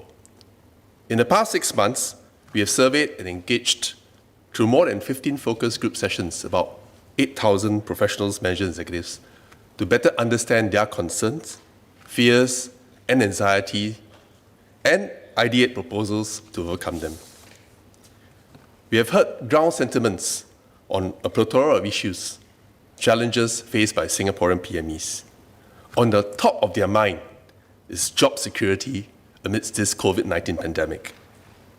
One concern, amongst others, which will surface is the intense competition from the influx of foreign manpower and anecdotes of unfair employment practices by employers who favor hiring foreigners and discriminate against our locals.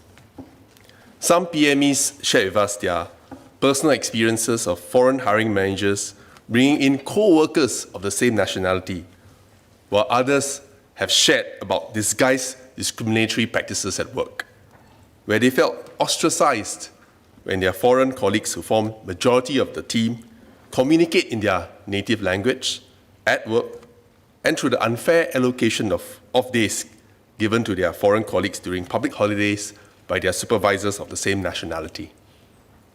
While it is clear only a minority engages in such unacceptable practices, the concerns are legitimate and we should not ignore it. PMEs I spoke to acknowledged the need for FTAs and foreign manpower in this age of globalization, global competition, and economic survival and success. But we must recognize the need to support our local workforce's aspirations and to address their concerns and anxieties. One Singaporean PME, who is an Asia-Pacific sales director, as well as many other PMEs in those sectors with a higher proportion of foreign PMEs, such as the financial, ICT, and professional services sectors, shared with me that we should not allow the import of non-specialized and non-highly skilled foreign manpower to compete against Singaporeans for well-paying jobs which many Singaporeans can do. I think this principle of complementarity and not direct competition is an important concept which we need to continue to embrace and strengthen. In other words, we need to strike a balance between being open and having a level playing field for our locals with fair opportunities and fair treatment. This balance is not easy to achieve and it's going to be an evolving process. Together with fellow Labour and PAP MPs, I've been speaking and lobbying on this important area in and outside of this House the past decade to ensure fairness, equity, and levelling the playing field, especially for Singaporean PMEs. Since 2011, I've been pushing for stronger enforcement against employers who discriminate against or unfairly treat Singaporean PMEs, a foreign PME dependency ratio, labour market testing, which subsequently came in the form of the Fair Consideration Framework, the National Jobs Bank, as well as many other policy measures from employment pass qualifying salaries to regular tightening of the FCF and the prosecution of companies who are recalcitrant. We even set up the Employment Claims Tribunal, the Tripartite Alliance for Fair Employment Practices, as well as the Tripartite Alliance for Disputes Management, and issued many tripartite advisories, standards, guidelines to strengthen the Singaporean core. I'm heartened that in these past 10 years of lobbying and advocating for a stronger Singaporean core, many of these measures have been put in place, as shared by Minister Tan See Leng earlier, with support of our tripartite partners and other economic agencies such as MAS and EDB to better support and protect our Singaporean workforce and provide them with a fair and level playing field in the job market. In fact, less than a year ago, in the midst of the pandemic and worsening of the economy, the labour movement lobbied and the tripartite partners reacted and updated the tripartite advisory on managing excess manpower and responsible retrenchment with key principles on fair retrenchment, which provides added safeguards to preserve our Singaporean core in our companies when they carry out retrenchment exercises. That said, more needs to be done to strengthen the Singaporean core, further develop our local workforce's capabilities, and protect our locals from being unfairly discriminated. It is important to recognize the role that foreign manpower plays, which is to complement and enhance the capabilities of the local workforce and not to replace or displace it. In this vein, I would like to put forth some proposals to Minister that aims to address fairness and localization of PME jobs. First, we can enhance fair hiring practices through strengthening enforcement and imposing stiffer penalties for erring companies with discriminatory hiring practices. I previously submitted in this House on revealing or even publishing the triple-week watch list which Ministry of Manpower and TAFEP maintains, so that the potential reputational loss would serve as a deterrence. We should not allow a few black sheep to weaken our entire working structure.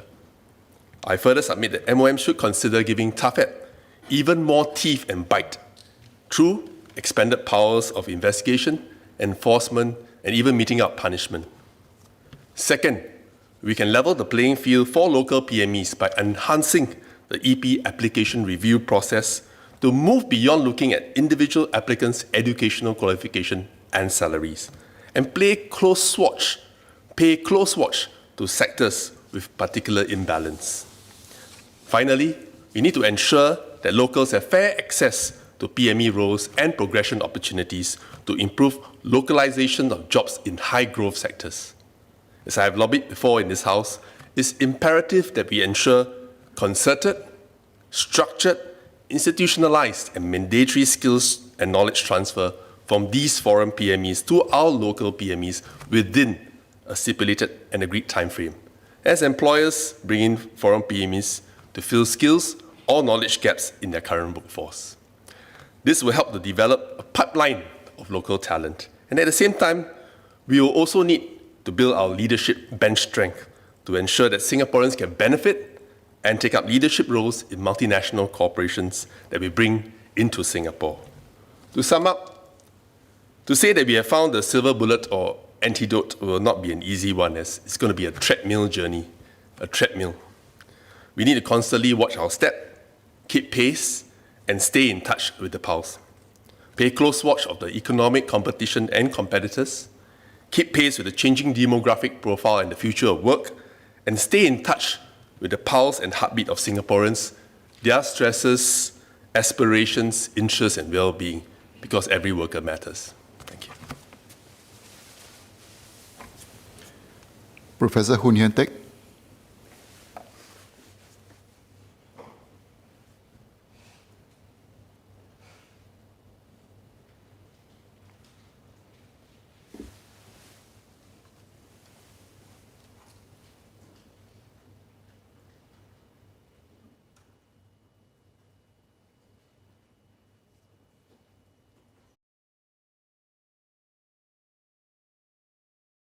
Mr. Speaker, sir, an issue that has surfaced in the debate on free trade agreements, FTAs, such as the Comprehensive Economic Cooperation Agreement, Ceca, is that of their impact on jobs.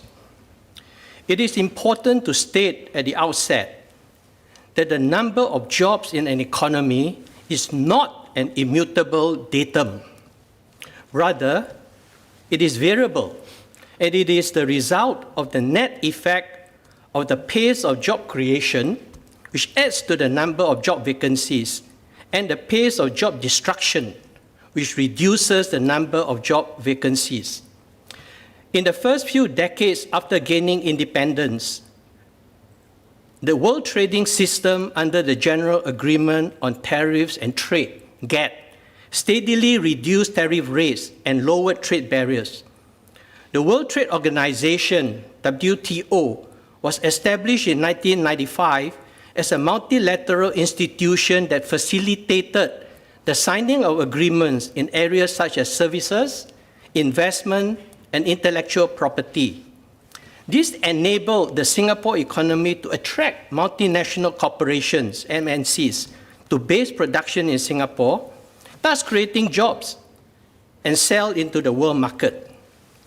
With increased protectionist sentiments expressed in many advanced countries in recent years, so that the WTO has had difficulty in reaching new agreements, it has been necessary for Singapore to turn to FTAs to provide a means to enlarge markets for Singapore-based firms. By negotiating and signing FTAs that enable our firms to export to destination markets at lower or zero tariff rates, Singapore can attract foreign capital to work in Singapore, to employ Singapore-based workers and pull up their wages. With Singapore's total fertility rate consistently below the replacement rate of 2.1 since the mid-1970s, the size of the citizen labor force will begin to shrink, with more people retiring than the number of new entrants into the workforce. A shrinking workforce will put downward pressure on GDP growth because productivity growth is unlikely to fully compensate for the labor force shrinkage. Singapore's rise in living standards over the past decades has been facilitated by a steady inflow of foreign direct investment, which brought technology and good jobs. So continuing to attract multinational corporations to base their production here, even as we become more service-oriented, the manufacturing hiring a smaller share of labor force, yet doing this is likely to require a complementary set of skills that can be offered only by a combination of local and foreign workers, given the low fertility rate. At this stage of our development, where indigenous innovation must contribute to productivity growth, FTAs also allow new startups, and both large and local enterprises, LLEs, as well as small and medium-sized enterprises, SMEs, to face lower trade barriers when selling into particular overseas markets. So we continue to need to rely on MNCs because they are large, they pay better wages, but we're also at a stage where we need to stimulate indigenous innovation. And they'll start small, many will fail, but they need to have the capacity to be able to sell abroad. And therefore, establishing FTAs that allow the partner signatories to the agreement to lower their tariff rates enlarges the market for our new startups and SMEs, as well as LLEs. The increased international competition, to be clear, faced by our local firms also means there will be some job destruction because with increased competition, some of our SMEs may fail. Nevertheless, the creative destruction resulting from FTAs is likely to leave the economy overall with more productive firms that are able to pay better wages. So it's stiffer competition. Some will not survive, and they have to try again. But overall for the economy, the level of productivity is higher as we seek to generate indigenous innovation as a source of productivity growth. So FTAs are helpful both from the point of view of continuing to attract MNCs to place their production here, but it is also important as a way of giving a lift to our more productive local firms, SMEs, to break into potentially neighboring markets and further overseas.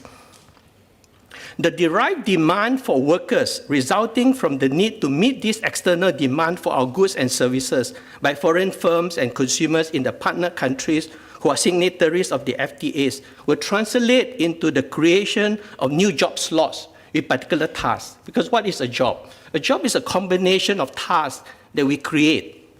So the allocation of workers with the right skill set to fill these job slots with this particular set of tasks is necessary in order to maximize these Singapore-based firms' profit. Only then is productivity of the firm boosted and the salaries correspondingly increased. As the local workforce raises its human capital, because of the huge investment we have made from the beginning in education, the proportion of the cohort leaving primary school that goes to university has gone up. So I think that from the point of view of increased human capital, as well as the investment in skills future to allow learning on the job, I think there is every reason to have confidence that our local workforce will both have a higher level of human capital as well as have the ability to acquire new skills to function in an age of digital transformation. If we succeed in doing that, then our resident workers will have the comparative advantage to fill these new job slots, the sort of thing that Mr. Patrick Tay talked about. So I think going back to Mr. Ong's analogy, A, of more job slots but more competition, on the other hand, less competition of future job slots, he talked about being somewhere in between, then I think there's good reason, given our history, the ability to ultimately compete in the world market says there's something positive about tilting toward the direction of increased competition, but we make investment in our local workforce starting from their primary school. And there's every good reason to believe that even as we transit to a phase of the country's development where you're not going to have the 5% growth per year, because that was catch-up growth. We are now at a stage where the potential for growth has to come from innovation driving productivity. I believe that there's every good reason to think that ultimately many of these jobs that our locals take, they graduate from a university, they perhaps start off with in an MNC at a lower managerial position, but with the sort of human capital, with the sort of ability to adjust and compete, there's every good reason to believe that many of them, on their own merits, have the potential to fill in these new job slots because there's local advantage. Mr. Speaker, sir, to conclude, in the absence of a vibrant international trading system that can conclude new agreements to further liberalize trade in goods and services, I believe that the signing of FTAs overall provides the Singapore economy a means for its firms to expand their market despite the job churning and the creative destruction. That ultimately, I believe, has positive net impact for our labor market. Thank you. Mr. Lewis-Sung.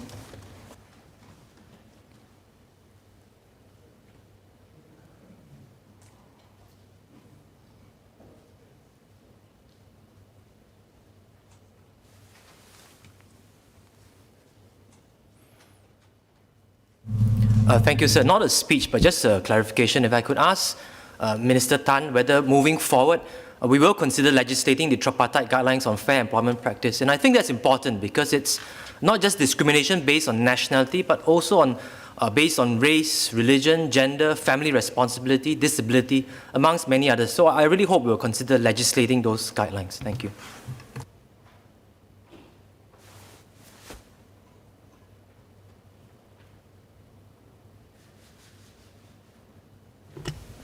I thank the Honourable Member Lewis for his suggestion. As I've shared in my speech earlier on, we're looking at refining, we're looking at strengthening not just TAFEP itself, but also the fair consideration framework itself. Give us a bit of time. I think we're reviewing it with the different parties because it's a tripartite nature. And in the months forward, I should be able to come back and update this House again. Thank you. Ms. Hazel Phua.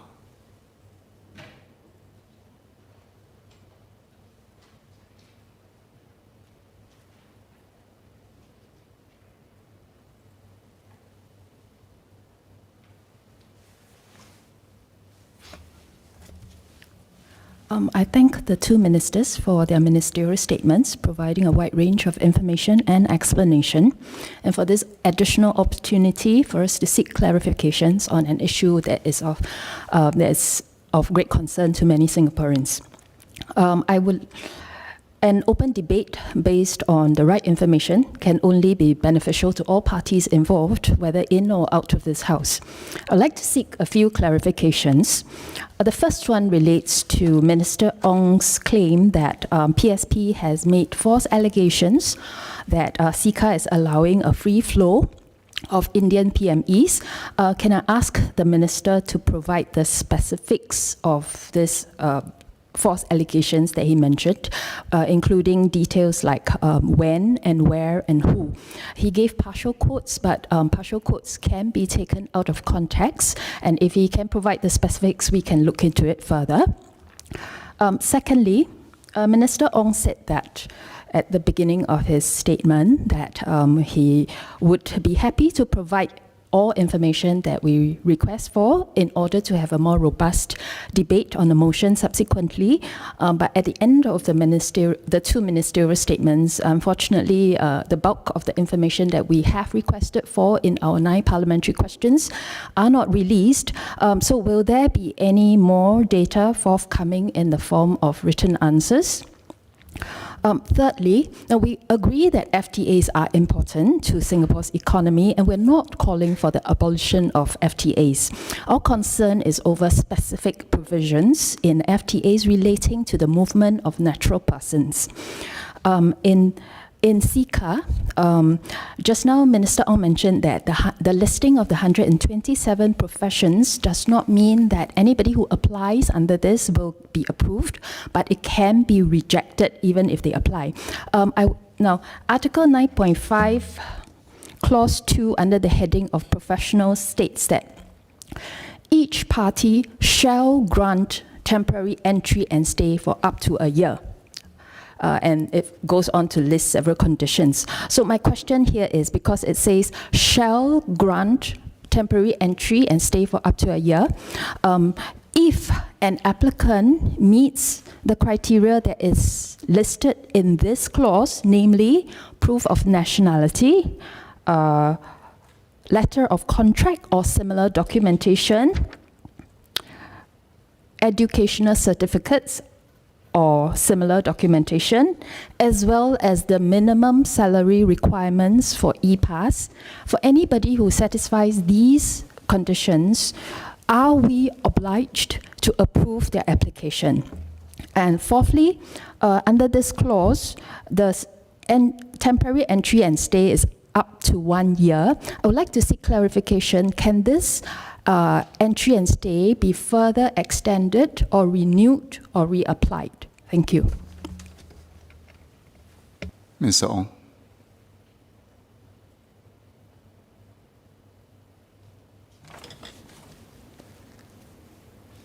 Thank you, Mr. Speaker. Let me try to answer the honourable members' 4 questions. I hope I got them all correct. Proof of the allegations of PSP, 3rd of August 2019, Dr. Tan Cheng Bok, I think he was SecGen then, of PSP, stated on the Online Citizen Asia Facebook page, I quote, PSP will call for a review of the India-Singapore Comprehensive Economic Cooperation Agreement, known as Ceca.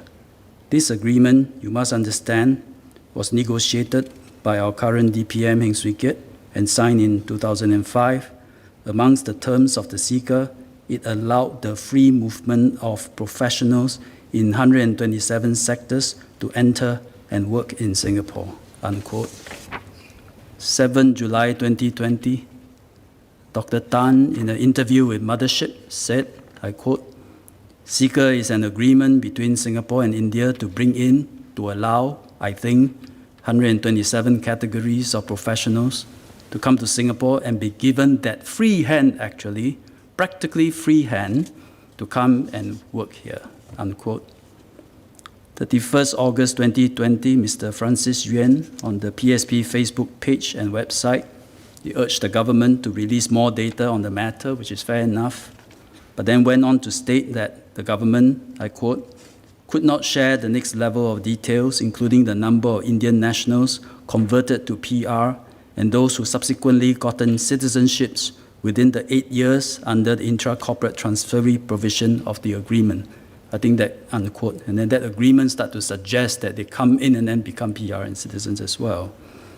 Most recently, 22nd June 2021, in a Facebook post, Mr. Leong Man Wai said, the most important economic policies that have affected the jobs and livelihoods of Singaporeans relate to foreign PMEs and free trade agreements, in particular, a comprehensive economic cooperation agreement with India. As members of the public, as members of the House, we will also, or members of public, using our handphones, we will also have received many other unattributable divisive messages coming through our feeds and chat messages.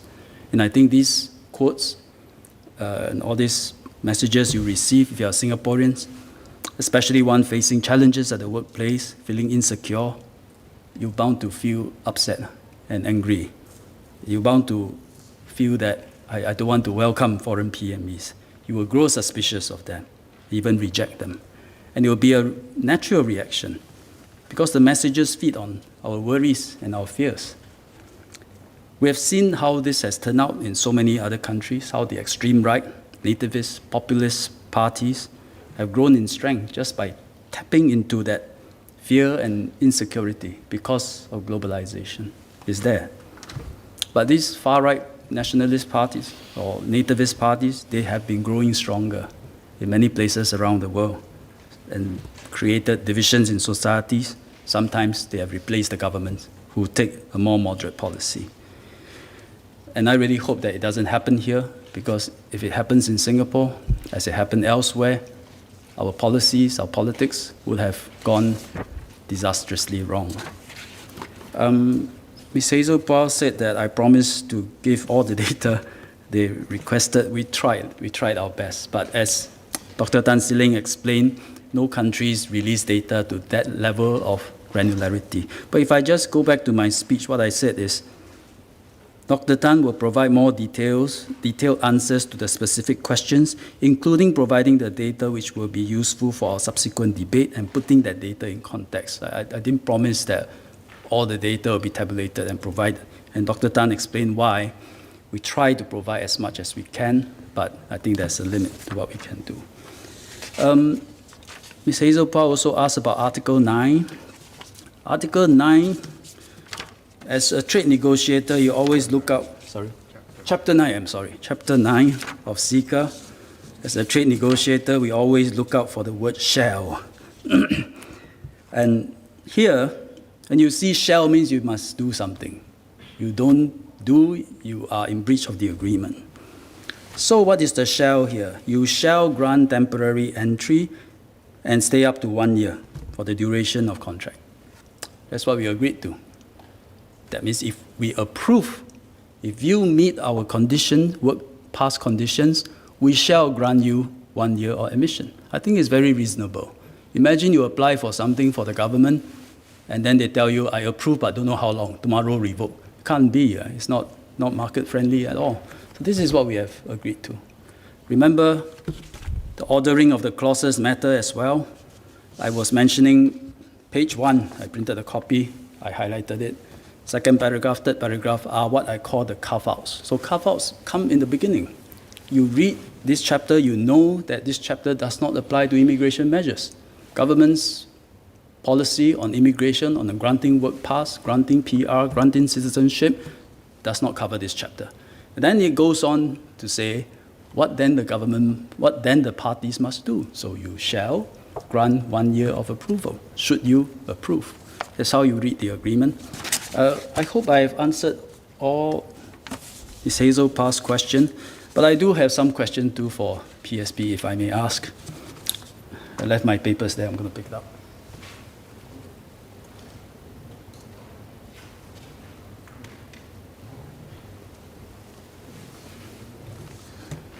I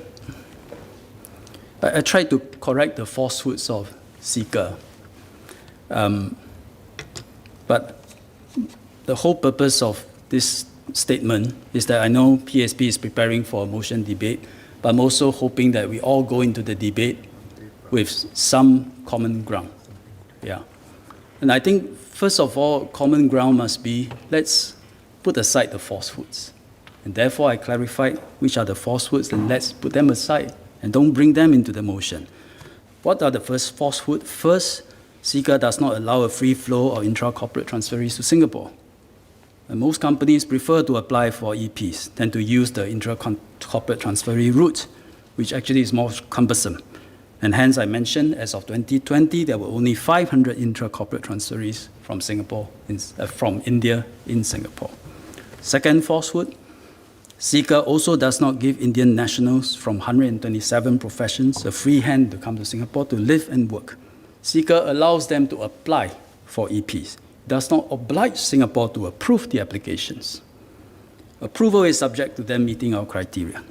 Immigration measures are carved out from the agreement, like all FTAs. But in the spirit of seeking common ground, we come to this house, the floor, and we recognize that globalization is a difficult thing. There are lots of pros, there's also cons. In the case of Singapore, globalization has allowed us to grow, to create a lot of good jobs, and benefited many Singaporeans. If we have not done that, today we will be having a very different kind of debate of massive unemployment, of stagnating wages, graduates not being able to find jobs. But we also recognize there are downsides, and there are two social downsides other than the increased competition. First, while foreign EP holders have come in to help us sustain our growth, and though the growth in local PMEs outnumbered that of foreign EP holders, the presence of foreign EPs have nevertheless created more competition, discomfort, and social issues, and we must manage this. And second, Singaporeans want to know that they will be given fair treatment at the workplace. It is entirely justified, and we have rules to achieve such fairness. And we will continually review these rules and framework, how they are implemented, to ensure that fairness is assured. So this is what the government part have done in the spirit of trying to achieve some common ground as we go into the debate.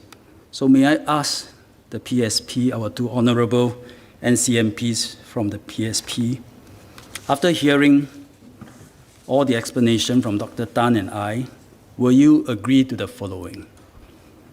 First, the FTAs, including Ceca, are fundamental to Singapore's economic survival and our ability to earn a living. And we should not shake this bedrock for political purposes. Second, Ceca does not allow a free flow of Indian PMEs into Singapore.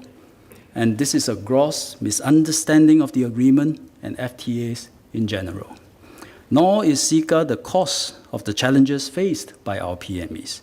And we must put a stop to the spreading of the falsehoods. And if you agree to this, then I think we have a good chance to have some common ground, that we come into the House again for a debate on the motion, we can have a meaningful and constructive debate. If I may seek the clarifications of our two members from PSP, please. Sidang Manwai.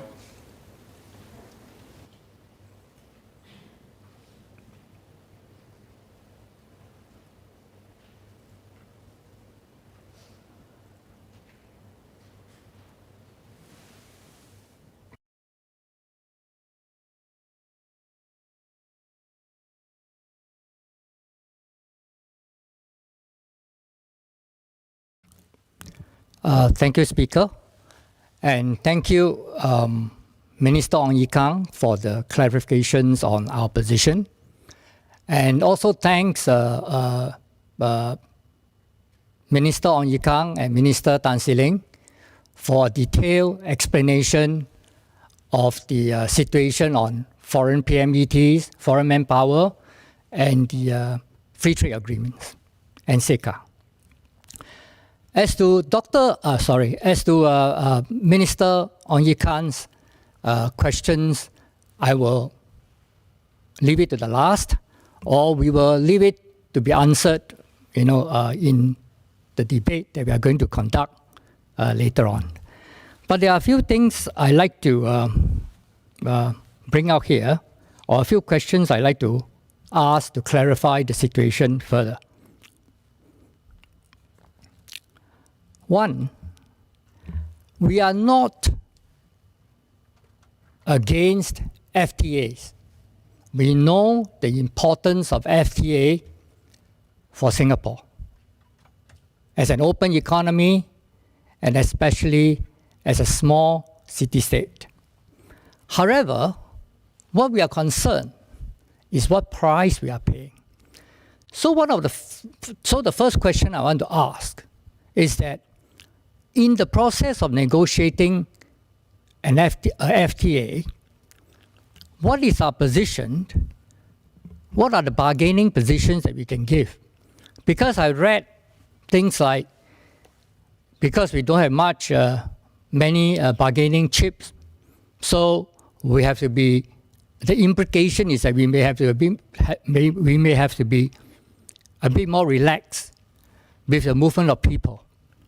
So one question I want to ask is that, are the movement of people or natural persons used as one of the bargaining chip when we are negotiating the FTA? Excuse me, I need some water.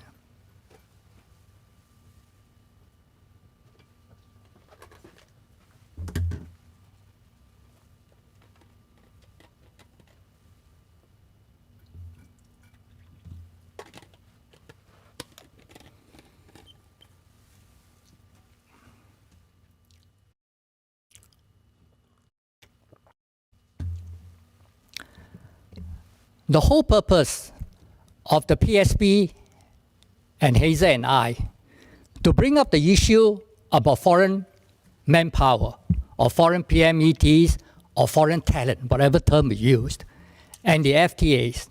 It is about people's, Singaporeans' jobs and livelihood.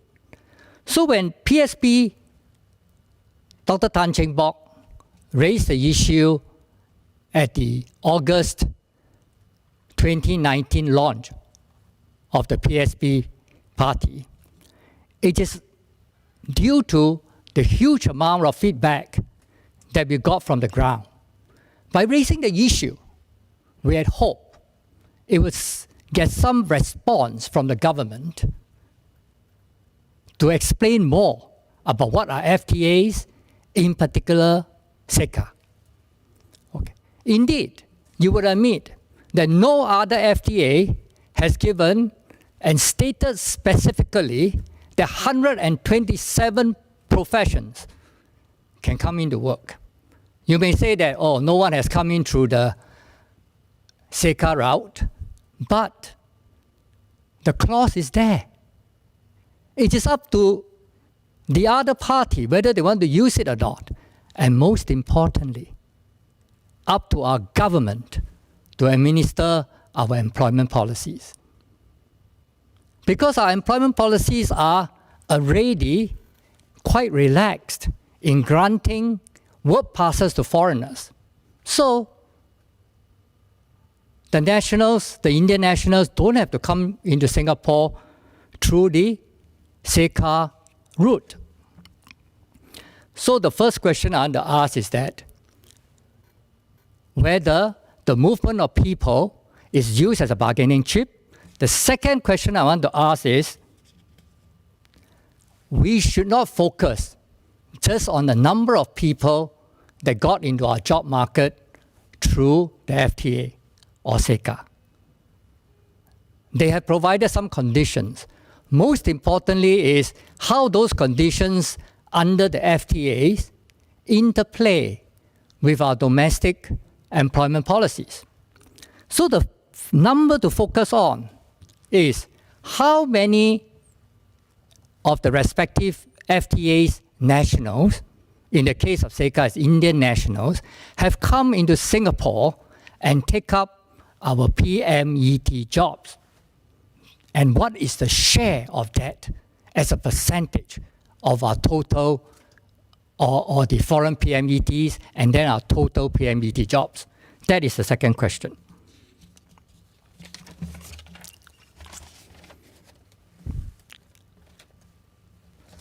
The next point I want to bring out or question that I want to ask is that the government has admitted that something needs to be done. There are concerns by Singaporeans regarding jobs and livelihood. So, but this thing has been going on and on. Has sufficient measures been taken to address all this? One of the things I want to ask is, has the government actually tried to find out what is the total number of displaced Singaporeans? I would think that you can't deny that there are Singaporeans who are displaced. Your narrative is that, oh, they are all because they don't have the skills. Let's not push the blame to the universities and the polytechnics so easily. It has been 20 years since we started the foreign talent policy. Within 20 years, we still haven't got our act together in training our people. That is the third question. What is the total number of Singaporeans that are displaced over the last 10 years? They would like to have the job taken up by a foreigner, but he was not able to. He lost the job. He lost his current job. And then when he get into another job, he got lower pay. And there are a significant number of Singaporeans who are underemployed. You look at the growth of the Grab drivers, the growth of the our traineeship program, and the many of our independent workers. Okay, are they voluntarily opting for an independent lifestyle, or are they facing a difficulty in getting into a permanent job? Has the Manpower Ministry done a study on those things? Have you got the statistics? That's a third question. The fourth question is, of course, we are particularly concerned about the finance and the IT sectors. Minister Tan See Leng had given some numbers. Unfortunately, we don't have enough time to digest those numbers. So we will maybe discuss that in our debate in the future. But the fourth question I want to ask is really, how many foreigner PMET, how many foreigners are there in our IT and our finance sectors versus the number of Singaporeans and PRs? That's the fourth question. I think Minister might have given some figures just now. The fifth question is, you say that we are not competitive. Singaporeans are not competitive. But Mr. Leong, I would urge you to stick to the facts. I think we've all been participating in this debate and listening intently, so I do suggest that you keep to what has been said. A lot of questions have been answered as well. So the idea of the debate is to debate the issues that have been raised. So please do that. Mr. Speaker, sir, I'm raising questions. So am I, can you be more specific? You are free to raise questions. Some of these points have been covered.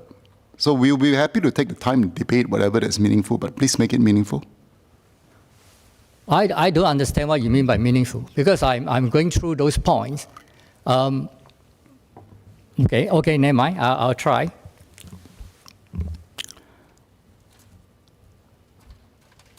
Okay, the fifth question is,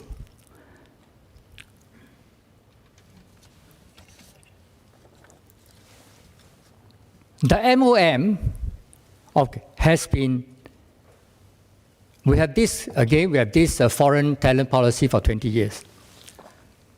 But if you look at the way MOM has administered and regulate the flow of foreign PMETs into Singapore, you find that the policies, of course, over time, there's a bit of tightening at a time.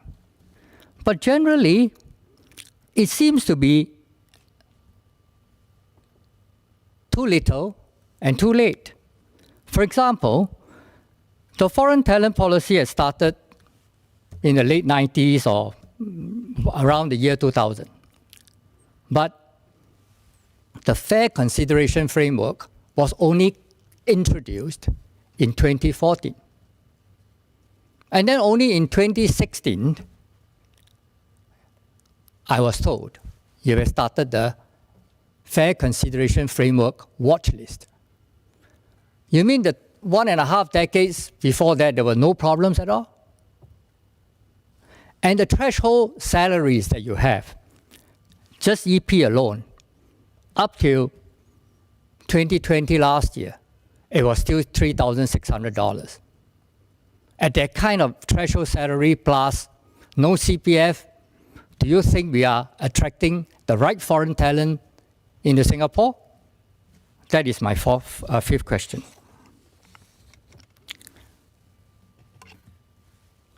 My sixth question is, I totally agree with Minister Tan See Leng about what we are driving at is not abolishing things. It's not totally eradicating things. We are also talking about a rebalancing. But the rebalancing cannot come as a result of a natural attrition from COVID. There must be a policy recognition that whether our past foreign policy, our foreign talent policy, was on the right track or not. If we review the policy and we think that, oh, there are certain things that we need to change, then make it a policy point. Don't allow natural attrition to come by and say, oh, tens of thousands have left Singapore already. That is not the way we conduct policy. So it's about rebalancing.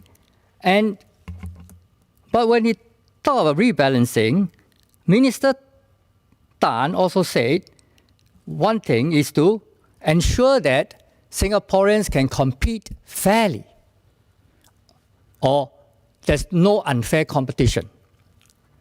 And he explained that not having to pay CPF for the employment pass holder is not a disadvantage.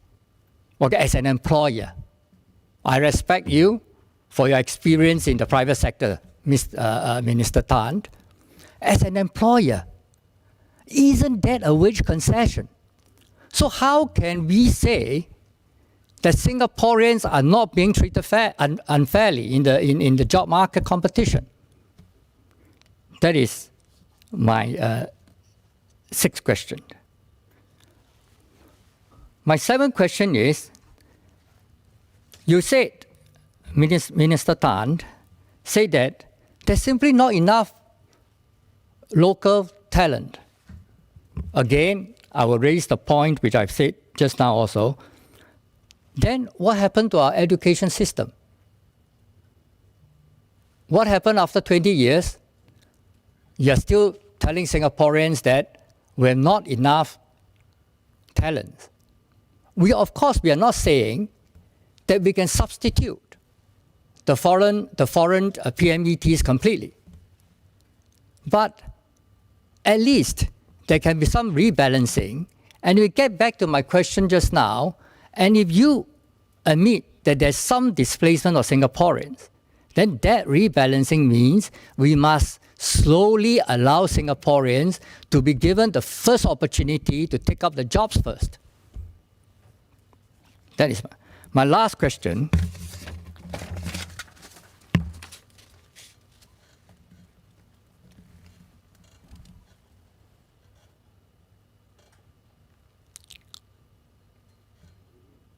Is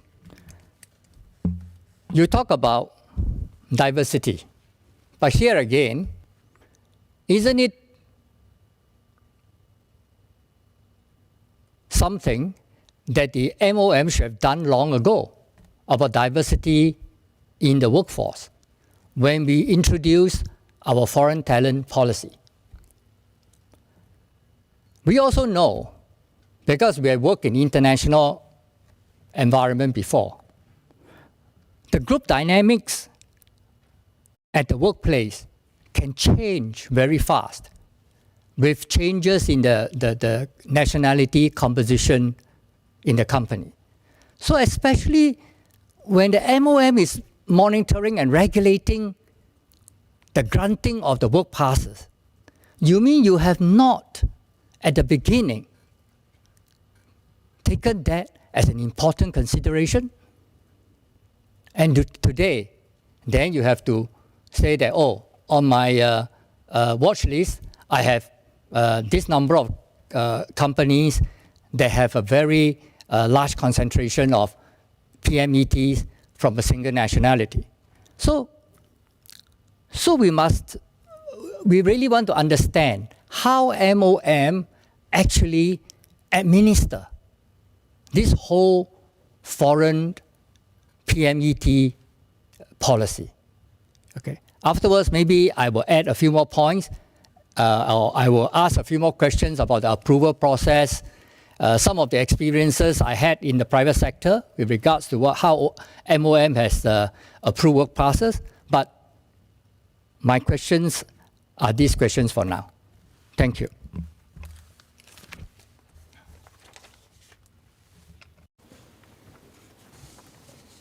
It's a long list of questions which I'm not sure help us bring the discussion forward.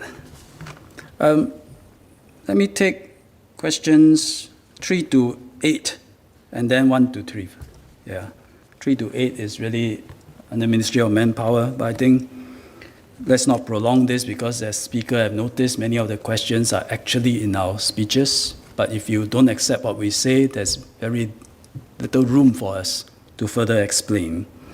Long and short is, we have been extremely successful, and I have explained this in my ministerial statement, in growing the Singapore economy, creating this multitude of jobs. I gave examples of our port, airport, financial services, ICT, manufacturing, you name it, we are hubs of all hubs.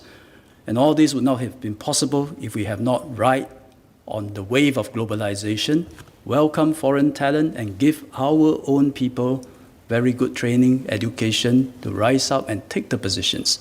I mentioned that our only problem is there's not enough of us. Investors come here, they want to hire Singaporeans. They know our education system is solid, and we have such a wonderful reputation around the world, something that as Singaporeans we should be proud of. A bit stressful, this education system a bit stressful still, but we should be very proud of that. But the problem is there's still not enough of us. There are some questions you say we have given figures, so I don't think I answered those. You mentioned a whole series of procedural policy. How come the fair consideration framework come in so late? Why is the bar for entry salary raised only later? We've been reviewing policies. MOM, successive manpower ministers have been reviewing policies all the while. Policies are never static. It worked for a period of time. Then when China, India grow, you got a different influx of workers. You need to adjust your position. Then you review, and this process will continue, and we will continue to debate in this House on the pros and cons. You can't say because we implement something new now, to respond to the situation, therefore we have failed. Why didn't you do it 5 years ago? It doesn't work like that. That's not policy making. That's not how this House works. Then every bill that's tabled in this House is, you have failed, you should have tabled this bill 5 years ago. It doesn't make sense. But more importantly is to go back to the first 3 questions that you posed to me, but actually I posed to you first. Because Ms. Hazel Phua actually at one point, if I heard correctly, she said we are not against FTA, we support FTA. I thought we start to have some common ground. And then when she asked me about Chapter 9, she's not a trade negotiator, so I think those are fair questions. I have been trade negotiator for many years. I explained how the chapter ought to be read. And I hope that she asked that, I hope is because you might have read the chapter wrongly, to think that Singapore shall allow 127 or professionals from 127 categories to enter, no question asked. After my explanation, I was hoping that she come to the conclusion that they might have interpreted the chapter wrongly. But I think after hearing Mr. Leong Man Wai, I think my assumptions are all wrong. So let me change my question. I had 2 questions first, and was hoping to hear yes. And I think first, after hearing Mr. Leong, although he said he's not against FTA, but then he went on to say that you use freedom, movement of natural person as a bargaining chip and sell away our rights for immigration, which I've explained is untrue. So after all the explanation, you still come to that conclusion, then I say this. Number 1, PSP, you are against globalization, you are against FTA, even though I've gone to great length to explain that this is the bedrock of Singapore's economic survival. Number 2, you are really not taking back the falsehoods and the allegations. After I quoted everything, I don't think you are taking it back. You do feel that the FTA and Ceca, despite our explanation, let in Indian professionals freely into Singapore. I think those are your position. Please prove me wrong, but after hearing you, I'm afraid these are your position. Mr. Tan See Leng. Mr. Speaker, I must admit that notwithstanding the fact that this is my first ministerial statement, I find it, I actually struggle, to follow Mr. Leong's line of reasoning. I guess because of the fact that quite a number of the issues, I think he's looking at it from first and foremost a hindsight kind of a perspective itself, where why is it that you didn't do this? Why is it that we didn't do that? I think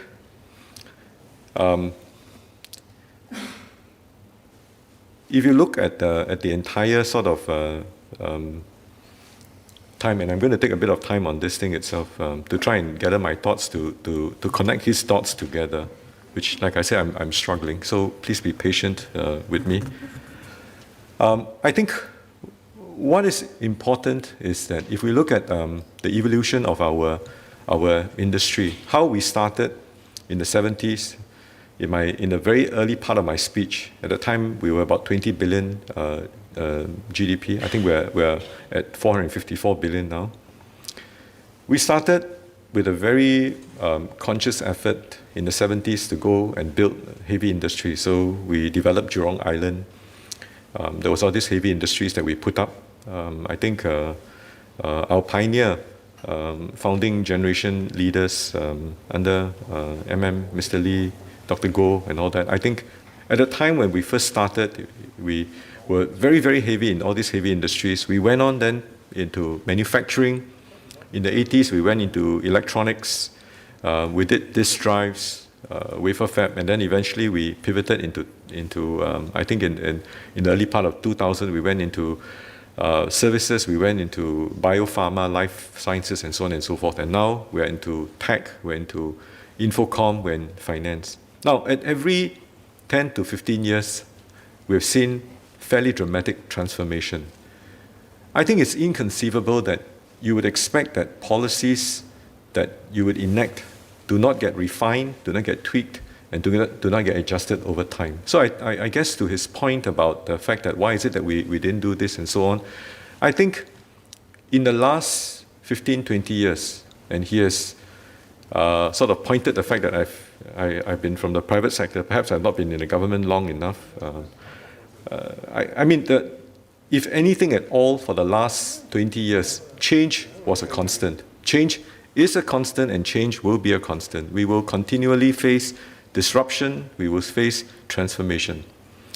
So, I mean, to his other point about why is it that we're not able to have all this workforce ready in spite of all of our education upgrades and so on, I think if we all had a crystal ball 20, 30 years ago and we could gaze so, sort of clearly into the future itself, perhaps even for himself, I mean, as a CEO of a private equity firm, I think all the necessary investments made would have been perfect and spot on. But I guess perhaps I think hindsight, like what they always say, is perfect. Now, to the other point about private sector, how we package the CPF into it, indeed, I can share with you, perhaps my experience is very limited. I've just been in healthcare all my life. But the fact is that, and I do admit that I lobbied at that time, 5-6 years ago, for an increase in the number of S passes because of the fact that I needed to deliver a certain level of nursing care. I just couldn't hire enough of the nurses to come in and help me. And while we don't pay CPF, the cost of actually bringing them in is higher because we have to package in housing allowance, and really because of the fact that they know the employer part of it is imputed into our costs. And I can tell you with conviction, because I've done it for many, many years in my life, that package that we actually pay out is higher than what we do pay locally. The only difference, of course, is the overtime charges and so on. But I think that's another sort of thing altogether. To your point about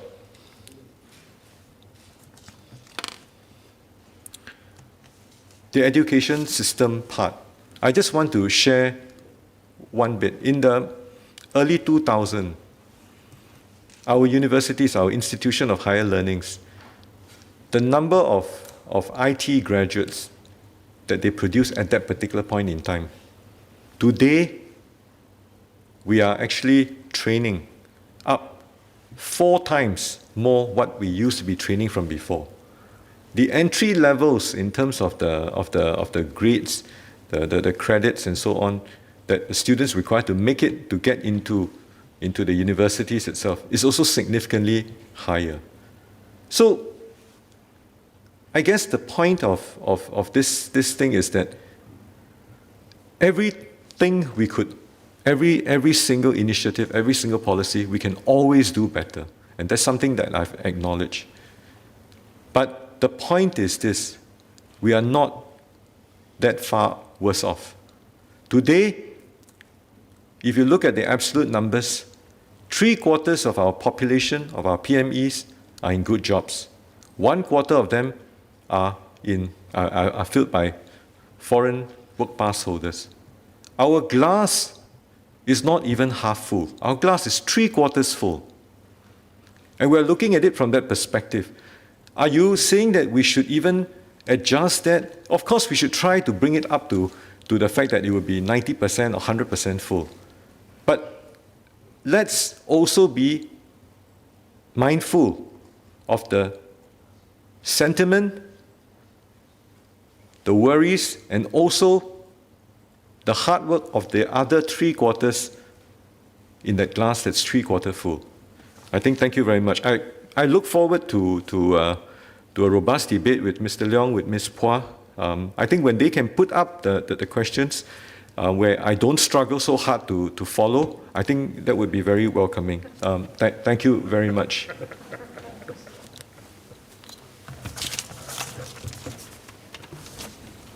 Thank you. I think, Mr. Speaker, you agree with me. We really need to move on. And to move on, can I go back to my 2 questions for the 2 honourable members from the PSP? One, that do they not agree FTA, including Ceca, are fundamental to Singapore's economic survival? Yes or no? 2, Ceca does not allow a free flow of Indian PMEs into Singapore. And this is a falsehood and a gross misunderstanding of the agreement. If they agree, I think we can have a meaningful debate when they table the motion. Mr. Leong.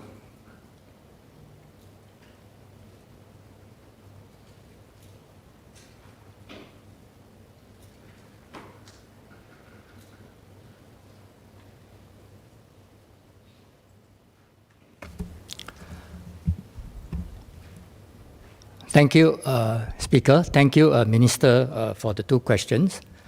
As I said, the answers to the two questions actually requires a bit more debate and study. But first, I want to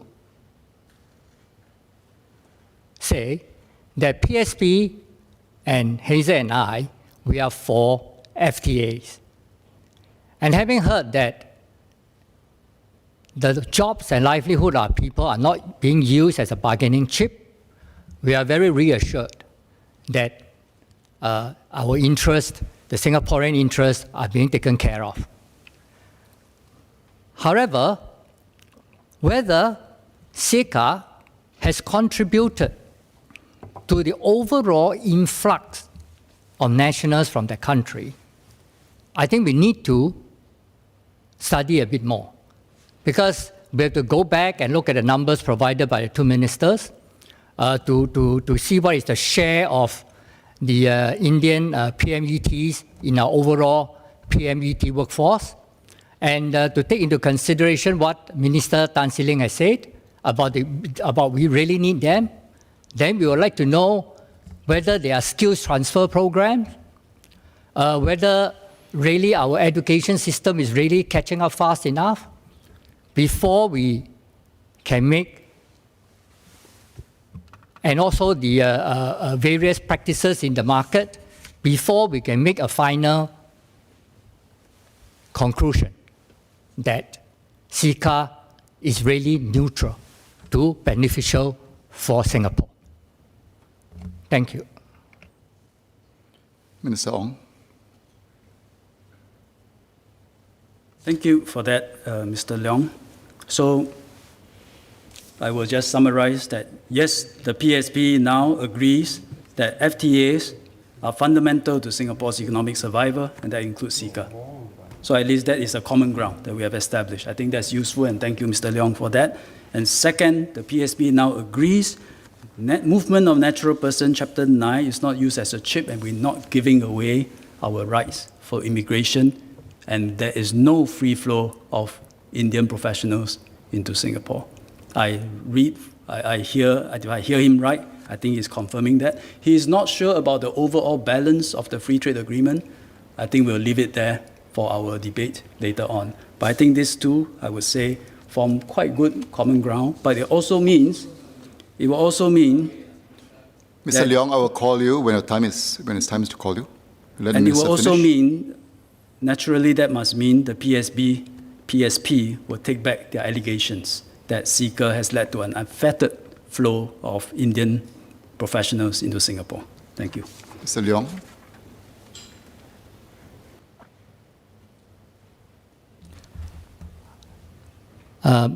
Speaker, to what the Minister have said just now, I think there's a bit of a misinterpretation. What I've said is that we fully support FTAs. We know that that's important for Singapore. And we appreciate the point that we are not using the movement of people as a bargaining chip in the negotiation of the FTAs. But as to whether Ceca has contributed to the influx of some of the PMETs in Singapore in relation to our overall foreign talent policy, we have to explore that. And we don't agree that Ceca is net beneficial to Singapore at this stage. Minister Ong.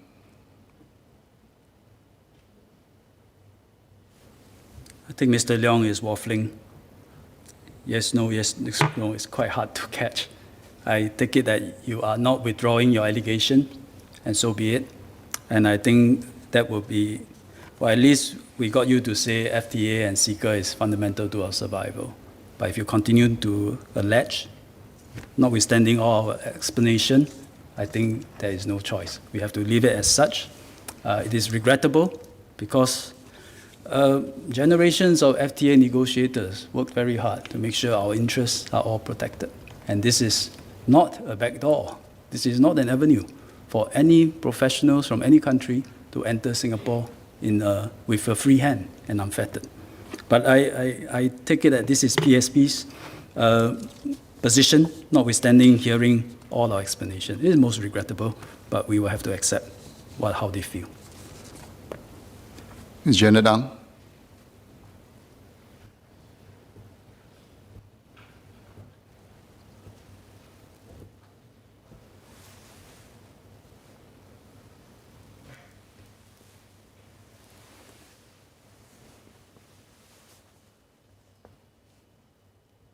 Mr. Speaker, I guess on this topic, I You may remove the mask, if you wish. Oh, yeah. Sorry. Always forget it. Sorry. Yeah, I would like to declare that I'm a council member of the Singapore Business Federation. I thank, on behalf of the business community, both the minister's ministerial statement and, of course, contrary to closing the doors, the businesses are begging, please open the doors, we need workers, otherwise who's going to do the work? But nonetheless, if I may, I am a product of Singapore's MNC strategy, and during the budget debate and COS, I have shared my views regards embracing diversity of talents from all over the world so that we can be uniquely competitive. So, for today, I will not go there. I will talk a little more about FTAs, in support of FTAs, and a lot have been said, but perhaps, if you all can bear with me a while, from the business community, why is this important? Now, as a small and open economy without natural resources, we are of course highly dependent on international trade and highly integrated, well-functioning global value chains. And international trade not only provides us with the products that we import and consume, but also connects us to the global market that supports our businesses and sustains our economy, creating the good jobs that Singaporeans have enjoyed in the past and aspire to for the future. So with Singapore's international trade more than 3 times its gross GDP, our livelihoods and prosperity depend heavily on international trade. And for Singapore businesses, free and open trade premised on the foundation of a rules-based multilateral trading system is crucial to ensuring a conducive, stable, and predictable environment. This is particularly important for us considering that we are just a little red dot. Hence the importance of free trade agreements. So as Minister Ong has earlier said, we have over 26 FTAs, and our network of free trade agreements covers about 85% of global GDP, enhancing the value proposition of countries and economies that sit at the nodes of these networks, and Singapore is one of them. So the FTAs yield tangible value to our companies. In 2018 alone, I understand that our companies enjoyed more than 1.1 billion in tariff savings. These FTAs accord our businesses preferential market access into the markets of our major trading partners, lowering entry barriers for the export of goods and services, as well as protecting their investments in other countries. So the strong FTA network can be a tool for our businesses, not only in reducing their costs and time to market, but also in ensuring a predictable trading environment. Despite the pandemic, Singapore's total services trade exports in 2020 amounted to $259 billion, with China, US, EU, and Malaysia as our top trading partners. I would dare say that because our Singapore businesses remain very plugged into our FTA network, we have been able to ride the storm of COVID-19 a little better than if we were disconnected. Now, we should know firsthand what it's like to be disconnected, considering the impact we experience in aviation and tourism because of border closures. Trade along with foreign direct investments into Singapore, will drive our economic recovery and the resumption of business activities post-COVID-19, even as we restlessly reinvent our industries, innovate ideas, products, services, and business models to emerge stronger post-pandemic. Now, through this crisis, the businesses have realized the urgent need to build resilience in their business models and supply chains, partly by exploring new markets and supply sources. And many have shifted away from lean supply chain models to adopt agile supply chain strategies. And the FTAs are even more relevant than ever before for our businesses. The COVID-19 pandemic has dramatically accelerated digital transformation to the top of the board's agenda in every company. And Singapore's digital economy agreements, DEAs, with Chile, New Zealand, Australia, and potentially the UK, look to provide frameworks for regulatory cooperation in support of trade and business in the digital economy and address issues arising from these emerging technologies. And as we have heard from Minister of Trade and Industry yesterday, MTI and government agencies have been hard at work looking into various new opportunities for us to enter into new trade agreements, including for renewable energy, green economy, etc. And, so on that count, frankly speaking, on behalf of the business community, I'd like to acknowledge all the efforts by MTI, MOF, and all the government agencies for their efforts in helping our businesses to be competitive. Now, it's all about teamwork. So in order to help our companies familiarize themselves with Singapore FTAs and improve their global competitiveness, the business community, supported by Singapore Business Federation, holds regular workshops as well as seminars and provides complimentary advisory services to assist the Singapore companies on FTA-related inquiries. And businesses can utilize these available resources and leverage SBF to provide feedback on how existing and future FTAs can better serve their needs, and we continually do so. So to conclude, Singapore businesses, in our opinion, cannot afford to take a wait-and-see approach. We will need to navigate the pressing issues that adversely impact supply chains and business processes. Singapore businesses need to be born international. Across industries, developing the DNA to tap into overseas markets and to trade with multilateral partners is critical for businesses to be successful, given Singapore's limited domestic market. So FTAs offer a key tool for businesses to expand into new markets, enhancing accessibility of different markets by allowing businesses to export more freely and easing some of the regulations. Now, but Singapore and Singaporeans must humbly recognize that we are vulnerable. Past success does not guarantee future success. We need to exercise humility and restlessly reinvent ourselves. Some areas of concern highlighted in the recent World Competitiveness Report, in my opinion, is rather worrisome.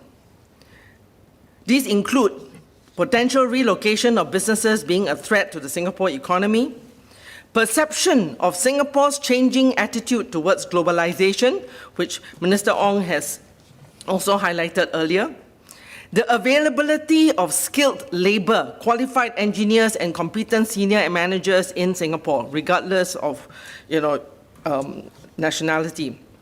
So the availability of skilled labor and competent senior managers is a concern, and as well as our immigration laws preventing hiring of foreign labor. Now, such perceptions could erode Singapore's attractiveness as a business capital. And our businesses are concerned, and I'm sure the government is equally concerned. And I believe Singaporeans, we should be concerned as well. Singapore's miracle has been attributed to our leaders deciding on a few right strategies, generation upon generation, and then together with the support and passion of all Singapore businesses and workforce, executing those strategies brilliantly with humility, but with pride and solidarity as Singaporeans. We believed in each other. We have done it before. We can do it again. Thank you, Mr. Speaker. Ni Biam Heng.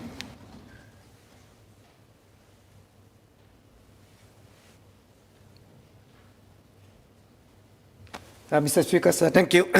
Well, I wasn't intending to speak, but I just want to, since Minister Ong Ye Kung mentioned that I was the chief negotiator for Ceca, I thought I must put on record the question that Mr. Leong Man Wai asked. Let me first say that I'm terribly troubled by the way that the PSP has taken this, and I want to put on record clearly that the movement of natural persons is a very important chapter, but it was not used as a bargaining chip to trade for what else we got. It was not. So let me give you a very brief history of FTAs, because I was in the Ministry of Trade Industry at that time, first as a deputy secretary and then as a permanent secretary. In 2000, the Doha round of WTO negotiation was launched. And Minister George Yeo then and I were at Doha. We saw the entry of China into the WTO. But soon after the launch, our assessment and Minister George Yeo's assessment then was that it looks like Doha round will not go very far. And indeed, he was proven correct. And he said, what does Singapore need to do to ensure our continued survival? So Minister Ong Ye Kung earlier mentioned about the importance of free trade to Singapore. Trade is more than 3 times our GDP and will continue to be so. So he decided that we should pursue free trade agreement, and our very first free trade agreement was with New Zealand, 2 small little economies. And I must say that I can tell you that people are laughing that what could 2 small little economies do to advance the cause of free trade? Well, we persisted and we got the first agreement done, and thereafter we went on to do a number of other agreements. And when I was permanent secretary, I was in the trenches negotiating many agreements with our ASEAN counterparts.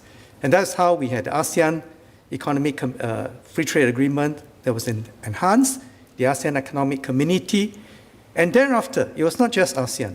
There were 2 things that we did. One was free trade agreement between Singapore and other countries, far bigger economies, Japan, Australia, US, and then more recently, the European Union. Now, you asked quite correctly, what is Singapore's bargaining chip? The honest answer is very little. We only have tariffs on 3 items, beer, stout, samsu. And what is that as a bargaining chip? But I think a very important quality for our public policy is that we must be creative and we must learn to meet the needs of other countries, to see what may be in the agreement that is of benefit to them. So how do we manage to negotiate trade agreements with big economies that have a lot of concerns? For example, Japan was very concerned about agriculture. And in the case of India, there was an even wider range of concern. So let me tell Mr. Leong and your team that I spent 3 years of my life negotiating this agreement, because although I was a permanent secretary, and permanent secretary usually just supervise, they don't get into the trenches, the Indian side decided that it was an important agreement, they would have a perm sec. And Minister George Yeo said, well, you have no choice. So I ended up being the chief negotiator for Ceca. And I can tell you the amount of homework I had to do to look at how we can come to an agreement.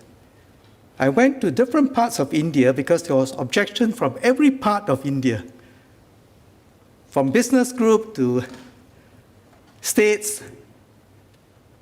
And I can share with you long stories about some of those most intriguing demands, which I managed to explain why we can't do that.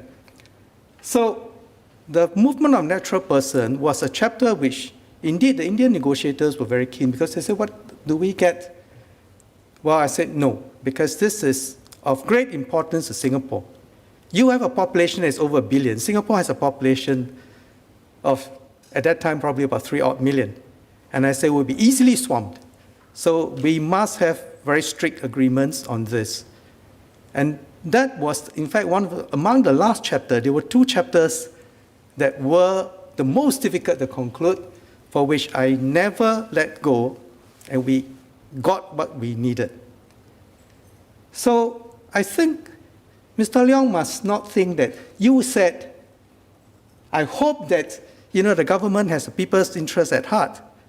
Of course, why do we negotiate free trade agreements and why do we do this public service if it's not with the interest of our people at heart? And why do I spend 3 years of my life doing the agreement? So please be reasonable and don't mislead Singaporeans. Now, I want to raise 2 other issues which are very important. First, you said that why is it that we don't have talents and what happened to our university? Senior Minister Teo Chee Hean was Education Minister, so was I, and all our education ministers are sitting here. I must say that I'm extremely proud of what our schools and our IHLs have done over the years to groom Singaporeans. The World Bank has ranked Singapore the best in the world in educating our people. So please do not go around thinking that, we have not put in enough effort. And in fact, we have increased cohort participation rates from 20% of cohort to now 40%. Government funded. We now have 6 universities. We have polytechnics and ITEs, which provide the most valuable practice-oriented learning. We have enhanced it with Skills Future. We have now earn and learn program and a whole range of programs. So I think, Mr. Leong, you will better serve Singaporeans if you help Singaporeans understand how changes are taking place so quickly, and you must help to encourage people to upgrade and learn new skills. And work to support our unions in forming company training committees and job security council and the like, in order to raise the ability of Singaporeans to compete. So I think to say that our education system has not done a good job or the government has not put enough, I would seriously ask you to rethink that and come back and debate us on that. Let me also end by mentioning 2 very important points which our 2 MPs have just raised. Professor Hun Hien Teck, who made an excellent point that the future of competition will be a future of competition of innovation and technology. And it is very important for us to bring in some of the best people to work with Singaporeans, grow Singaporeans to be able to excel in that new realm. It's going to be a different world. So please do not get stuck in the old world and think that we can excel all on our own. Let us have an open attitude to work with countries around the world who are willing to cooperate and work with us. I just last week had a very good session with the Minister of Higher Education, Research and Innovation of France. And we talk about what France and Singapore can do together in our research agenda, in our innovation agenda. And France is not a small country, and they had a long history of science and innovation. So that's a very important point that Professor Hun Hien Teck had made. And the other important point, Ms. Janet Ang, who talked about the digital opportunities and the new market. No sector in our economy is going to be immune from competition. Economists used to have this concept of tradable and non-tradable sector. Non-tradable sectors are naturally protected because they are in your neighborhood. Your neighborhood shops, who is going to compete with you? Today, with e-commerce, our neighborhood shops are under stress. And that is why we have a program as part of our industry transformation to help our neighborhood shops upgrade. That is why IMDA has put in so much effort on this SME Go Digital and so on.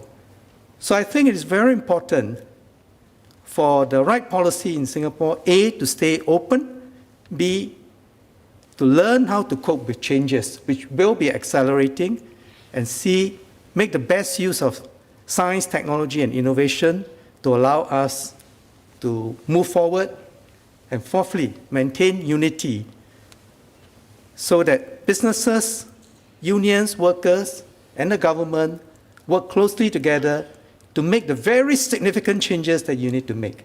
Thank you. Mr. Pridham Singh. Mr. Pridham Singh. Thank you, Mr. Speaker. I just have two supplementary questions, one for Minister Ong and one for Minister Dr. Tan. For Minister Ong, in 2016, my parliamentary colleague, Workers' Party MP Leon Pereira, asked the then Minister of Manpower, and this was arising out of feedback from the ground about Ceca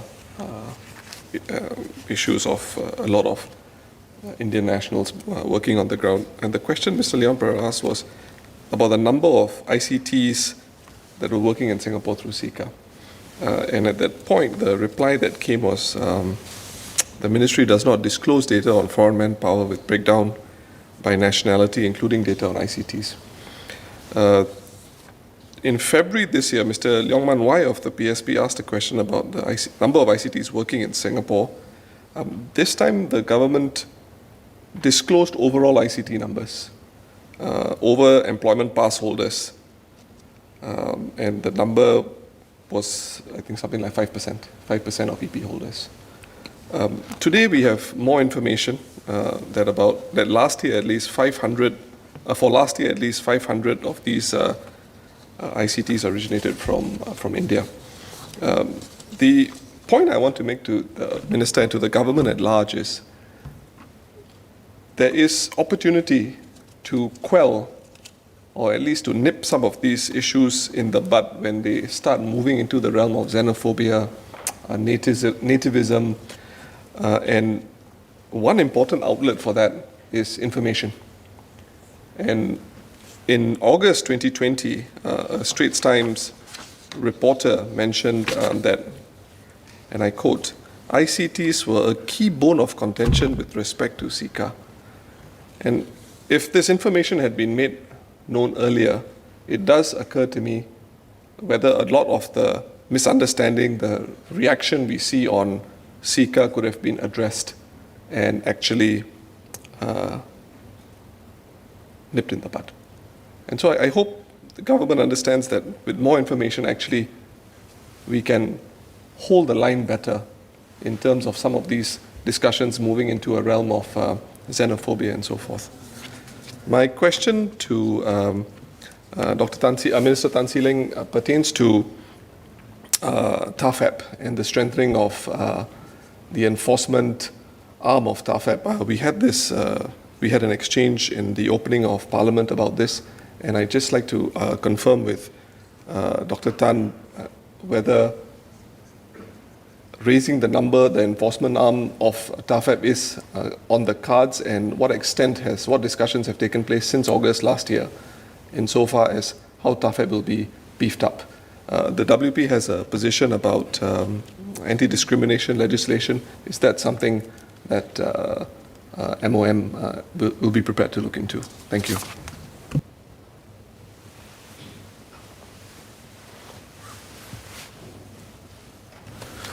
Mr. Speaker, I thank the Leader of the Opposition, Mr. Pritham, for his question. We are reviewing our existing frameworks. And the suggestion that you've talked about, the position that you have alluded to in terms of legislation and all that, it's not something that has just come out from the Workers' Party. If you go back in terms of the past proceedings and so on, I believe that quite a number of the Labour MPs, including Mr. Patrick Tay, I believe that a non-Labour MP, I think even Mr. Lewison had also raised it at the same time or over different times. One of the things that the assurance I want to give to the House, to everyone who has raised it and who's concerned about this, is to allow myself, together with the team, together with the tripartite partners, to go deep, look at all the different implications, look at also the various options that we have to see how we can strengthen it. And as I've alluded to in my speech, Mr. Singh, I think you appreciate the fact that given where we are today, it's a very tight rope that we're navigating. On the one hand, we want to continue to strengthen, to tighten. On the other hand, businesses, have this competing interest of asking us to be a bit more lax. One of the reassurance that I want to, and our ministry wants to reassure members of the House here, is our consistent focus on, and we have never divided our attention away or diverted our attention from developing the Singaporean core. We are fully cognizant of the angst, the fears, the worries about making sure that there's fair, there's equal opportunity in terms of even the development to capability transfers, capability development, fair hiring, promotion, and so on and so forth. All those things we will be reviewing in order for us to strengthen that framework. So I don't want to sort of go down a prescribed route today because we are exploring the entire universe. I hope that answers your question. Thank you. Minister Ong Ye Kung, if we can wrap up the debate.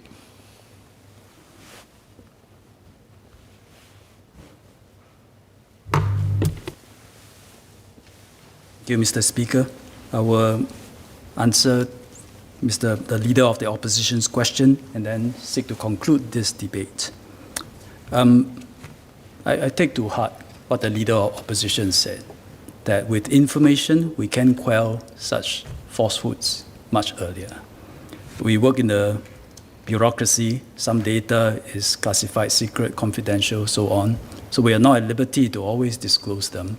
But what you say is true. Some information is better to come out early, and then we can move on. And especially, as you say, when it concerns issues like racism or xenophobia, it's much better to quell it early. And I take comfort that based on what you say, I think you do agree that FTA Ceca is fundamental to our survival. And that really, I hope you heard our explanation and is convinced that Ceca Chapter 9 does not allow an unfettered inflow of Indian professionals. If you disagree and I misrepresented you, please jump up and correct me. I don't think you will. Yeah. DPM Heng, myself, we are former trade negotiators fighting in the trenches with our fellow teammates, which is why I think we both felt compelled to say something today. Negotiating an FTA requires a lot of dedication and hard work. It takes a toll on the family because you are out of country all the time. Our negotiators, we are up against very formidable partners sometimes. Our job is to advance Singapore's interests while protecting our areas of sensitivities. But we work hard at it, nevertheless, because we know it makes a huge difference to Singapore. Benefit industries and companies, create jobs for our people, secure our place in the world. This is where we are coming from. So I felt sad somewhat that the PSP did not withdraw their allegations. Yeah. When we explain how a FTA works and how Chapter 9 works, it is a statement of fact. This is how it works. It's not a matter of your opinion or your perspective. So the logical thing for PSP to do, I felt, is to withdraw the allegations. Then we can discuss employment policies, how we can better protect, educate, train our workers, and these are very legitimate questions. But PSP did not do the logical thing. I couldn't hear a definitive position from Mr. Leong or Ms. Hazel Phua, waffle a bit. And then I think what I heard was they cannot conclude either way now whether Ceca is better or worse for our workers. But if you cannot conclude either way, then the honorable thing is to also withdraw the allegations while you figure out which way you want to lean. But I don't think we saw what was logical nor honorable. A successful FTA strategy is not just about negotiating skills. It's important, but fundamentally it requires us to be broad-minded and able to cast our sights far and wide to the whole world and work with like-minded partners out there. And that is why COVID-19 is such an existential crisis for us. It has forced us to close our borders. But I'm confident that once we get the great majority of population vaccinated, control the pandemic, we can reopen the borders progressively again. But what I'm worried about, that even when our borders are reopened, what about our hearts and our minds? Will they be reopened? If because of COVID or during the COVID pandemic, anti-foreigner sentiments, xenophobia, creeps into our collective psyche, then even if our borders are open, hearts and minds are not and will remain closed, then we will not recover from COVID-19. Then we will truly have a long COVID. Of all times, this is the worst time, in the middle of a crippling pandemic, to talk about turning inwards, to reject FTAs, reject globalization. I say we should emerge from COVID-19 announcing to the world that Singapore continues to be that shining jewel in Southeast Asia, the largest transshipment port in the world, the special Changi experience, a financial services hub, an IT capital, a hub for manufacturing, hospitality, mines, so on. Here the world converges. You can experience the richness of many cultures and also the uniquely Singapore character. Singaporeans will benefit immensely from this because of the opportunities it brings and how the international linkages and relationships cement our position in the world. And most importantly, we will be more united, and we must be more united than ever. And every one of us know that because we all did our part, whether it's getting vaccinated, undergoing regular testing, observe safe management measures, helping others in need, taking care of patients, all of us did our part. We stayed united. And the unity is what helped us conquer and overcome this pandemic. Thank you, Mr. Speaker, sir.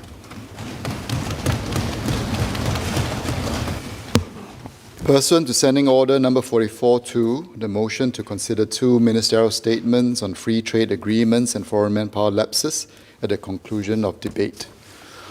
Order, I propose to take a break now, suspend the sitting, and we'll take the chair at 4:50 p.m.